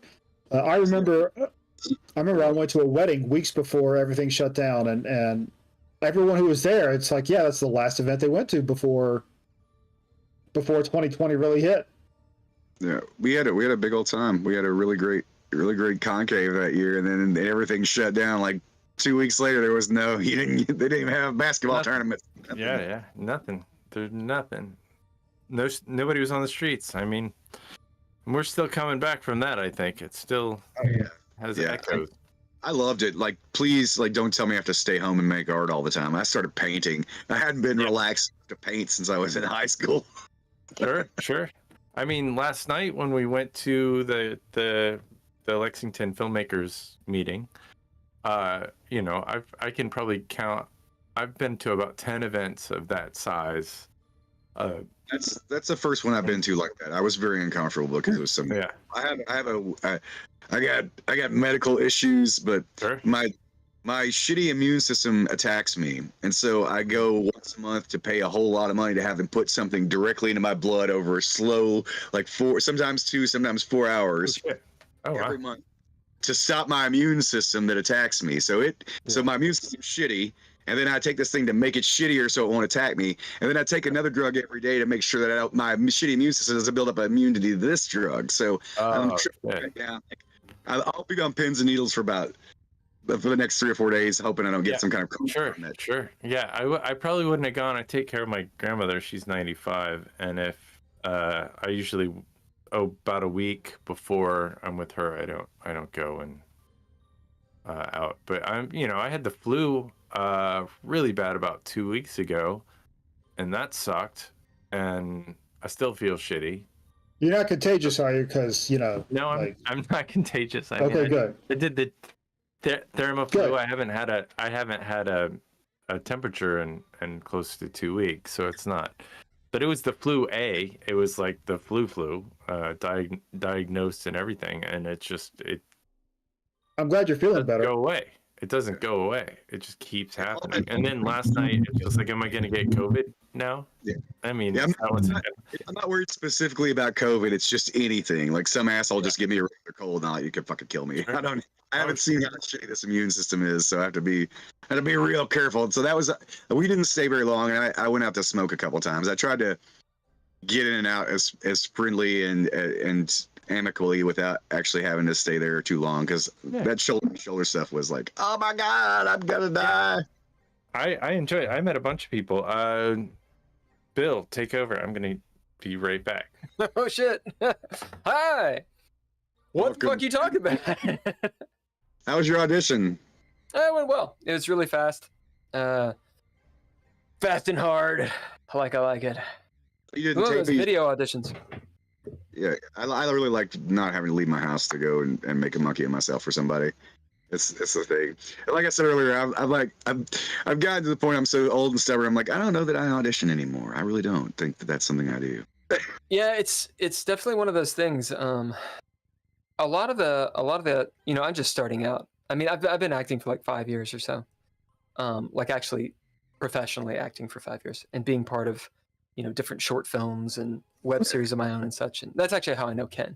Anyway, but when it comes to like actually making the move to LA and doing the push to be in bigger stuff, more well-known stuff at actual feature films and television and whatnot, it is a different ball game.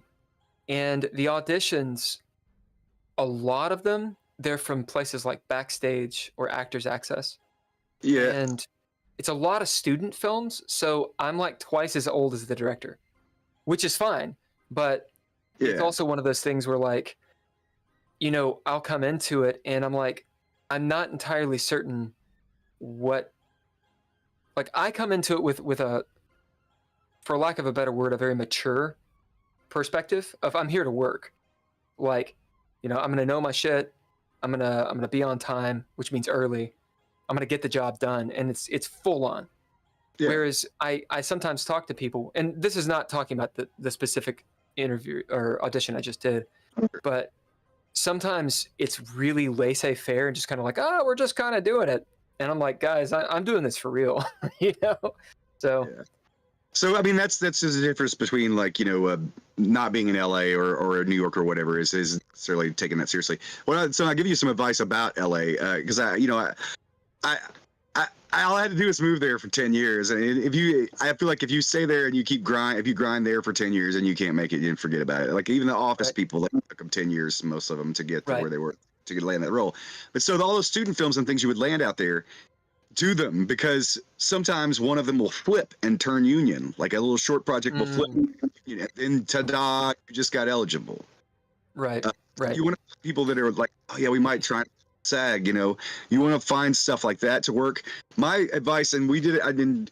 In 2010, I was like, we're going to LA. Here's what we're gonna do. And we booked a place at the Oakwood, which is like where like one of the Coreys died. It's where they put up Nirvana and Guns N' Roses when they make their albums. This is where they put you up, right? So you can book a stay. So I booked a working vacation of 1 week at the Oakwood. I booked the Oakwood as a place to stay, and I'm going there to have fun. But I'm going to try and work while I'm there, just out of the box. So the first thing we do on Monday morning is Central Casting. It's the second largest employer in the state of California. The first largest is the state itself. The second is Central Casting. Now, they have union and non-union, both, that you can sign up for. You pay the fee, you sign up, you immediately start doing it. It used to be that you called. Now it's their Facebook page. You immediately apply for everything as fast as you can get it, as fast as it pops up. Anything you fit, any casting call, you keep doing it, and then you're working.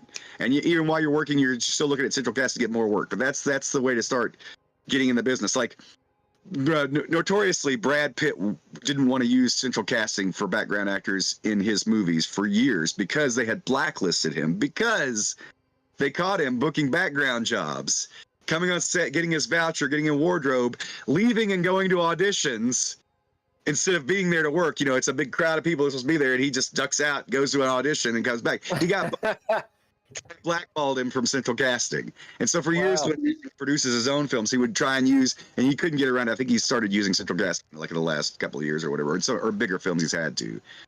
He was discovered flipping burgers, wasn't he? Is that the, like, he was discovered working at a Taco Bell or something? I know. Maybe he was doing that too. I do know he was actually working Central Casting and got busted because he was going to other auditions while he was supposed to be in the background scene, and so they blackballed him. But that's you bust your ass at Central Casting and you get lots of film credit experience. A lot of people tell you don't put that on your IMDb, don't put background stuff on there. Again, I'm a unique case. I feel like when I say I'm offer only and I don't want to audition anymore, it sounds like I've made it or I'm all successful. No, I just don't give a fuck about making it or anything. I'm more than happy where I am in my life. Like, what is it that I need money for? Like, I'm hungry, I have kind of a mixed relationship with capitalism in general. Yeah. Oh yeah. Capitalism. Yay, capitalism.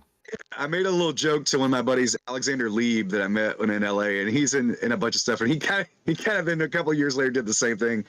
I was like, man, I've been doing auditions and working in background and then doing auditions trying to get leads, and this was union stuff too. And I was like, I think I'm gonna go back to Kentucky and hoard cats and eat whatever the hell I want and work in my garden all day, and this can all eat my ass. And that sounds familiar. Like he sold his condo in LA and bought a farm in Southern California and just moved out to the garden. I was talking to my special lady friend / girlfriend, and she was like, because she's from here, and she was like, yeah, how is it? Tell me about Kentucky, all this stuff, and I was like, okay, let me describe Kentucky to you real quick. One of my very good friends, actually, Holker knows him as well, and he might be a guest on here. Got him Chad. Chad the Beard is what I call him, because he's got like a Leonidas beard. When 300 came out, he was like, dude, got that thing going on. Huh? Is this Chad in Lexington, Chad the Beard? He's close enough. And yeah, so he was like, I recognize. I think I saw Chad in one of your films. Am I wrong about that? So Chad was supposed to be in the startup, but he wasn't. No, there was a guy in Double Brothers, the guy that played the Australian. I think he was in one of. No, that's Josh. That's Josh. And he's got a fabulous beard as well. Burns, is it Chad Burns? No. You likely do not know this dude because he's not in acting and stuff. Although he could be an actor. He could be an actor if he wanted to. He'd be typecast, but it'd be okay. Be worth it. Oh yeah. Anyway, what Chad says was we're talking about LA. How's LA and all this bullshit? And I was like, well, this is how much I'm paying, all these things. He said, for the rent that you're paying, and I have pretty good rent. I'm in the Valley. For the rent that you're paying for a room, just a room, we don't rent, sorry. We pay our mortgage each month. Yeah. For the rent that you throw down a rat hole, for a room, we pay our mortgage each month on a house. Yeah, a house with baths and fucking, yard and privacy, trees and shit, and fucking children, like palatial compared to anything I could afford in LA. Like it is, and it comes down to the main thing is in life, what is figure out what makes you happy, and then go from me. It's not like fame in Hollywood. I don't want to deal with that traffic. It's being at home. I just want to, and I like to create things. I like to create, and I put together a band, and we played last Friday. So I have a band now. I've been releasing music, but the whole bit of the Ford Windstar experience. I'm Ford Windstar. I'm Dr. Kitty. And so my album Dr. Kitty and the Ford Windstar experience. I'm playing all the instruments. There's no fucking way I could play this live. It's be me running from one thing to the next. And that's not possible. So put together an band to go out. So I will do things and leave, but I'm motivated more by like what makes me happy than and that makes sense. And that should be. Can I afford to do that makes me happy? I would make a lot more money, but that makes sense. At the same time, you were in LA for 10 years. No, I didn't stay there 10 years. I would just go I go 3 to 6 months a year for about. Oh, I see. You didn't actually stay. I see. Yeah, my buddy had a place out there where I could stay for free, and then the bit was he could stay here at my place for free. I see. You had it worked out. Had children here that were still in school. He had divorced, and so the kids lived here, and they're all grown and gone now. And he's actually moved back. And he was very successful out there. But the rent there, 3-bedroom house was like $4,600. Yeah. That's almost 5 times the cost of my mortgage. Sure. Thing is, bigger. I agree with you. In my life right now, being out here is where it needs to be. Because what I was doing, things that you need to then figure out. You got to figure out. You're young too. It's hard to even know what you want in life. I've been married for 25 years. I definitely am what I want. It's settled. I want free health. Holker, fair, capitalist, equitable society with no caste system. Holker and I have known each other a long time. We had a band. And a couple bands. And we've had this argument several times. Holker, what is best in life? Oh, well, I know what that is. It's to hear the lamentation, or to see your enemies driven before you and hear the lamentations of their women. And what else? The wind in your hair, the open step. Wrong! Holker, what is best in life? A foosball table. See, the motherfucker can play some foosball. He can play some foosball. Hey, go on. You go ahead. Hey, Holker, who's our sponsor for tonight? That's a late night sponsor.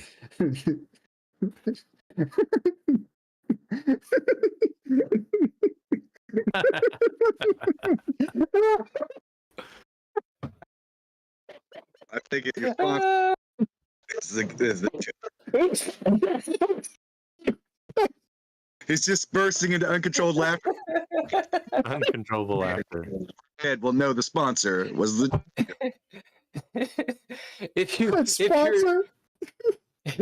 you're naughty, Holker comes and does this while you're asleep. And this QR code for Dr. Kitty and the Ford Windstar experiences out. Sure, that's a sponsor. Whatever. What is that? Are you? Yeah, whatever. Are you on? I'm on all of them. That's a good one. All right. That's pretty good. Thank you, Holger. Sponsor. Sponsor. Spot and all of them. Where'd you get the Ford Windstar experience? The name from? I mean, like, really. So being in LA. my buddy, was it? My buddy that I keep talking about, Finn, had somehow he had been given by his uncle a Ford Windstar van. It was in my driveway, broken down, and he and I were trying to fix it. And for whatever reason, I was behind it watching for, I don't know, the brake lights or something. For some reason, I was stuck while he's fucking around inside the front of it and under the hood. I was stuck looking at the back of this thing, staring at where it says Ford Windstar, like for a long time. And I was like, it's a pretty good goddamn name. And I just had a reason, I forget what it was, to do something with a fake name. And I was like, well, that's what I'm gonna do. I'll be Ford Windstar. And then for a while on Facebook, I actually changed my name to Ford Windstar until somebody bitched about it. It was like, that's not his name. And they were like, if you're Ford Windstar, you're gonna show us your ID. But it was funny because I really just like didn't think anything above it. And then I went to some movie meeting when my Facebook profile name was that, and like they were calling for Ford. Like they were like, "Hey Ford, what do you think?" And I didn't know who the fuck they were talking to. That's me. I'm Ford. No, have you gotten any cease and desist letters from the Ford Motor Company? No, I wish. Like that would mean they paid attention enough. That I was big enough that they gave a shit. Like, come get me. Like I've had indie filmmakers release films where I'm Ford Windstar in it, and they drop the D.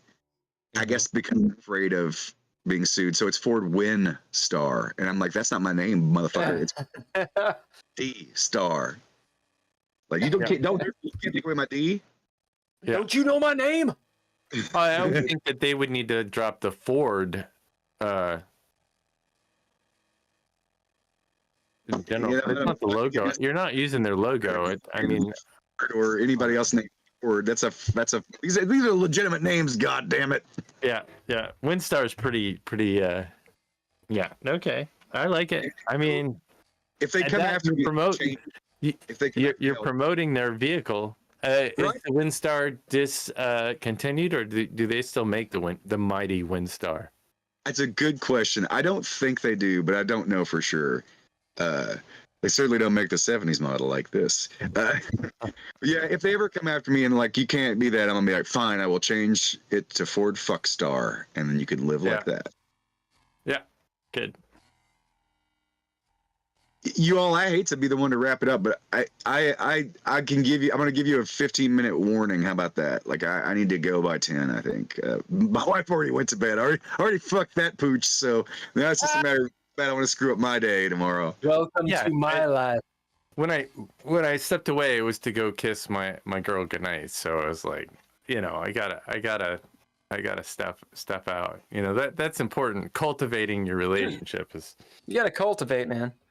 Well, I do have a few other questions for you, unless Ken, you have a few, because I don't want to. No, go for it. I think I ran out of questions. I mean, I got more questions. I always have more questions. I think you should. Well, the first is so obviously on the GGP, we do another podcast. It's Dreadlore Live Play, where we play Dreadlore and different campaigns. In the event you're interested, to join one of the one-shots, we're going to be doing some pre-recorded one-shots. It'd be awesome if you joined. All about scheduling. If I'm available, I can do it. I was under the impression originally, and now we ran too long, but that he was like, normally we run our guests through a one-shot, make them role play. Well, like, that sounds good. I'm into that. So yeah, for sure. Let's just send me a time on that you're going to record or whatever, and I will hopefully be able to make it. Yeah. And I can send you the Dreadlore core book. It's free on DriveThruRPG and on dreadlore.com if anybody wants to go. That sexy ass website. Which I need to revamp in React.js. Dreadlore.com tonight. Dreadlore.com. Anyway, that's the first question. So right on. The second has to do with, what are your thoughts on social media? And I can guess where it is, but okay. Let me frame the question. You create a piece of art or a project or whatever you want to call it. Call it music, call it film, whatever. You want to put that out into the world. You want people to see it. Now maybe you're not seeking fame, but obviously you want people to see it and enjoy it and celebrate, the art. Yeah. Using social media to do this, I think Ken can jump on this. What the fuck? Go. Well, okay, so let's go back to time. It was when there was just MySpace before anything else, as far as like, because it was me and a bunch of my musician friends, and we would all try and post a new song every week. So we were all like on this little recording thing, you know, and we were on a kick where we would just try and like make as quick of a demo of a song and slap that sumbitch on MySpace on your page as quick as you could. Yep. That was really cool. And now then you fast forward, that went away. It's not cool over there like that now anymore. And so the Facebook thing, if you fast forward to now, like I put out a single in January, music wise, and I didn't run an ad on Facebook. Usually, I think I did run ads back in April of 23 for the album. I just held up the QR codes. I did run ads for that on Facebook. You know, not a lot. I take my paltry $50 or $75 and spread it over the release date week. You know, and then really strongly targeted micro targeting bullshit in it. You know, to try and get it to people who will actually listen to it. And then the cool. If there is something cool about it, the cool thing would be that I don't have to worry about trying to sell CDs out of my trunk to people. That's what social media does for me. I can give the product, and this goes for the short films too. I just have to get people to either listen to it or look at it. Like, that's all. They don't have to pay me anything. Just look at it. Just please, just fucking look at it, or just listen to it. And then I'll get my 10th of a cent. So, you know, is look at it, and if you like it, please tell 1 million people. So it's really word of mouth. Thing too with the videos and the music, and that is, I could have one song or one video get 100 million hits, or I could make 100 million songs, and then I'll get one hit. And somewhere in between there is a balance that, you know, can maybe help supplement my income somewhere, you know. So I just keep plugging at it. And then the other thing, like social media / YouTube advice, like I had a YouTube channel, the Cat Nipper channel, since 2009, was monetized, right? We had Google AdSense, and then they changed the rules, and they're like, you don't have enough subscribers or hours of content, and you don't get the money. But we still put the ads on your shit. And I'm like, oh, well, that just blew that was in 2017. I guess they changed the rule, because I was making that other short to go on there, and they were like, by the way, you want to make a nickel? I'm like, So, I get around it. Here's how I get around it. I put out a song and then copyright that son of a bitch and send it through my publisher, and they have bots that'll crawl through YouTube and find my music anywhere.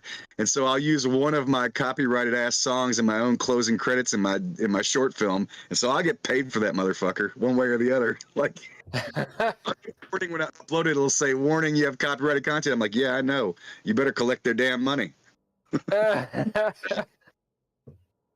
I noticed that. I noticed that too a little bit. Like I'll get a few pennies here and there. Yeah. So I throw when my music is attached. Every short I make, it gets a song. Yeah. If I have to write for it, it gets a fucking song. So there's a chance to make money someday, you know. It is wild. It is wild. We're making a lot of content for people. I was sort of lamenting the other day, which, you know, of course, everyone who makes films, I think, or is an actor or a musician or whatever, can understand this maybe. The idea that sometimes it feels like I'm doing everything around actually making the film. Like, I'm building the infrastructure, I'm doing the social media bullshit, I'm doing all the ticking all the boxes that you have to have. And then it's like I get an audition and I'm like, oh shit, I have to act. Oh fuck. Oh, I have to remember how to act, because I'm so used to not acting.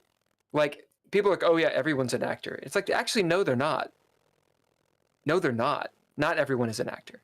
Maybe everybody themes, or I just made a garooned out of that word. Maybe everyone acts as though they're an actor, but they're not a fucking actor. You're an actor if you act, right? Like you actually have to do it. You're a filmmaker if you make films. You got to actually do it. And I'm starting to get this sense, this chutzpah, if you will, of just not doing social media. Like I do Twitter, and a lot of people fucking hate Twitter. They can all suck my dick. I like Twitter. I'm on there. Yeah, I like Twitter. People will actually engage with you on Twitter. What'd you say? It's called Twitter. I'm only calling it that. Oh yeah, I mean, it's just better than fucking X. I like Elon Musk. Everyone can, again, you can eat shit. I think Twitter's better, so X, fuck it. On Twitter, people actually engage. And I mean like a case for Twitter. This is just my own experience. I will message someone. They will message me back. On Instagram, it's just reels and virtue signaling. Now, is there a lot of hate and nastiness on Twitter? Yes, because it's more open. Oh, I play the block game on Twitter. Sometimes if I'm just in a mood, I'll just go and search for a certain key term, and then just everybody who's putting that on, I will block. I'll sit and block. I wish that on Facebook, I see everything I block, and it's just pages of block people. I don't think there's, I don't know, maybe there is a way to see it on Twitter, but mine is like, it is one of my pastimes. Like, I don't block anybody. I don't block anybody. I'm getting ready to block about 500 son of bitches until my phone battery dies, and then I'm all about myself. I don't block people who threaten me. When people threaten me, because like people threaten me sometimes. I just have that wonderful persona, like, and they feel like they can, like, you know. You might poke the bear. I don't know who's threatening you. They might be just assholes. But you also might be trolling the fuck out of people that threaten people. Maybe you should stop that. Well, I don't anymore. Like I did a lot of trolling in 2020 and 2019. Well, there you go. I'm in a different world now. Like I'm inclusive, not exclusive. Well, that's the thing. Like there is, like, I think we get onto a freedom of speech thing, which is political. My idea of Twitter is, again, back to the experience. In my experience of fucking around with TikTok, Instagram, all those, Twitter's the only one that I've messaged someone and they've been like, oh yeah, let's get on the GGP. And they have been on GGP, specifically Bill Allen. I think it's like episode 3 or 4, and has been fucking awesome. And I like speech, but actual quality people. Yeah, Liam Neeson, I'm a big fan of Liam Neeson. Free Liam Neeson. Elon, let him go. Let Liam Neeson back Elon. Who is Liam Neeson? He's blocked and silenced by your free speech master. Your free speech master can't handle Liam Neeson. I don't know who. Somebody who's. I am ignorant of this and therefore cannot. Yeah, there's a whole back and forth bullshit thing that they have going, but Elon kicked Liam off. I don't know if he's back yet. He threw him off earlier last week and then capitulated and brought him back, and then he said something else, and Elon couldn't take it. He couldn't take the heat in the kitchen. I'll say this about Elon Musk. Everyone loved Elon Musk. Everyone loved Elon Musk, and then suddenly they didn't. I mean, who reason for that? You gotta love them. I mean, there's definitely no way you could be like, these are the quantifiable deaths that come with hoarding $1 billion. I mean, that's not, you know what I mean? Like this. Like. I don't know. I mean, I'll argue that to death. I think if he's no worse than anybody else with $1 billion is what I'm trying to say. Let's like right, like that's what I'm trying to say. Is it's very easy for people to be like, oh fuck you, Bill Gates. It's like, yeah, you know what? Go fuck yourself. If you had a lot of fucking money, like a lot of fucking money, everybody wants a lot of fucking money, except for like, you know, an Aborigine or like somebody who's like actually gained peace. It's a capital. That's the answer to everything. That if we just had all the money, but seriously, there's a quantifiable death toll with hoarding $1 billion to one person. Like it's actively taking resources from other parts of the planet. The money isn't just an infinite supply. You know what I mean? Right. Like if you have $1 billion, then that's why we don't have a middle class. You have 740 billionaires. But I mean, you know, like we don't have to get into all that. You were like, Ken always brings up politics. But so let's do one quick political thing because it goes into the social media thing. I'll tie it into the questions, and I gotta. It's my clock that I set.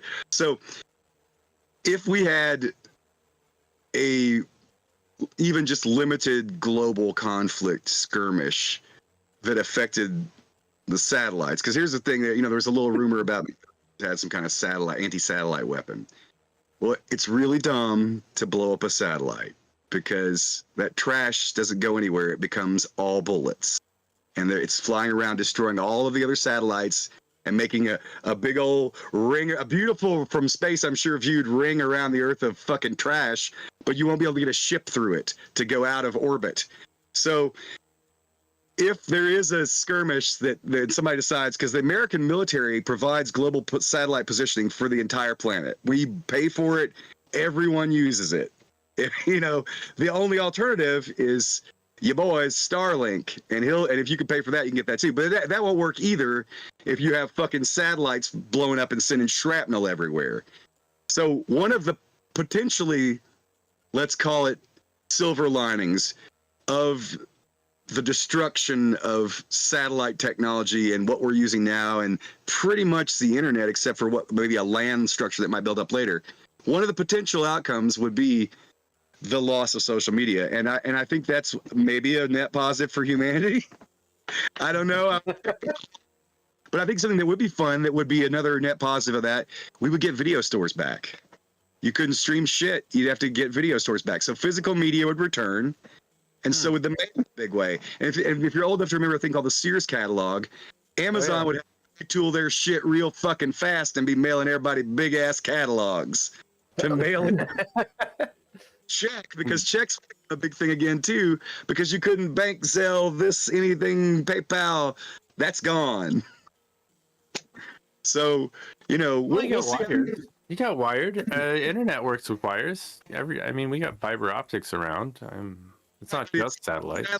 That's given us a lot of our WW. Now there are transatlantic lines. I feel like that we're back to practically dial up at that point. Like you're not gonna get a location tracker on your phone to tell you how to get to the Walmart tonight, or whatever. Oh yeah.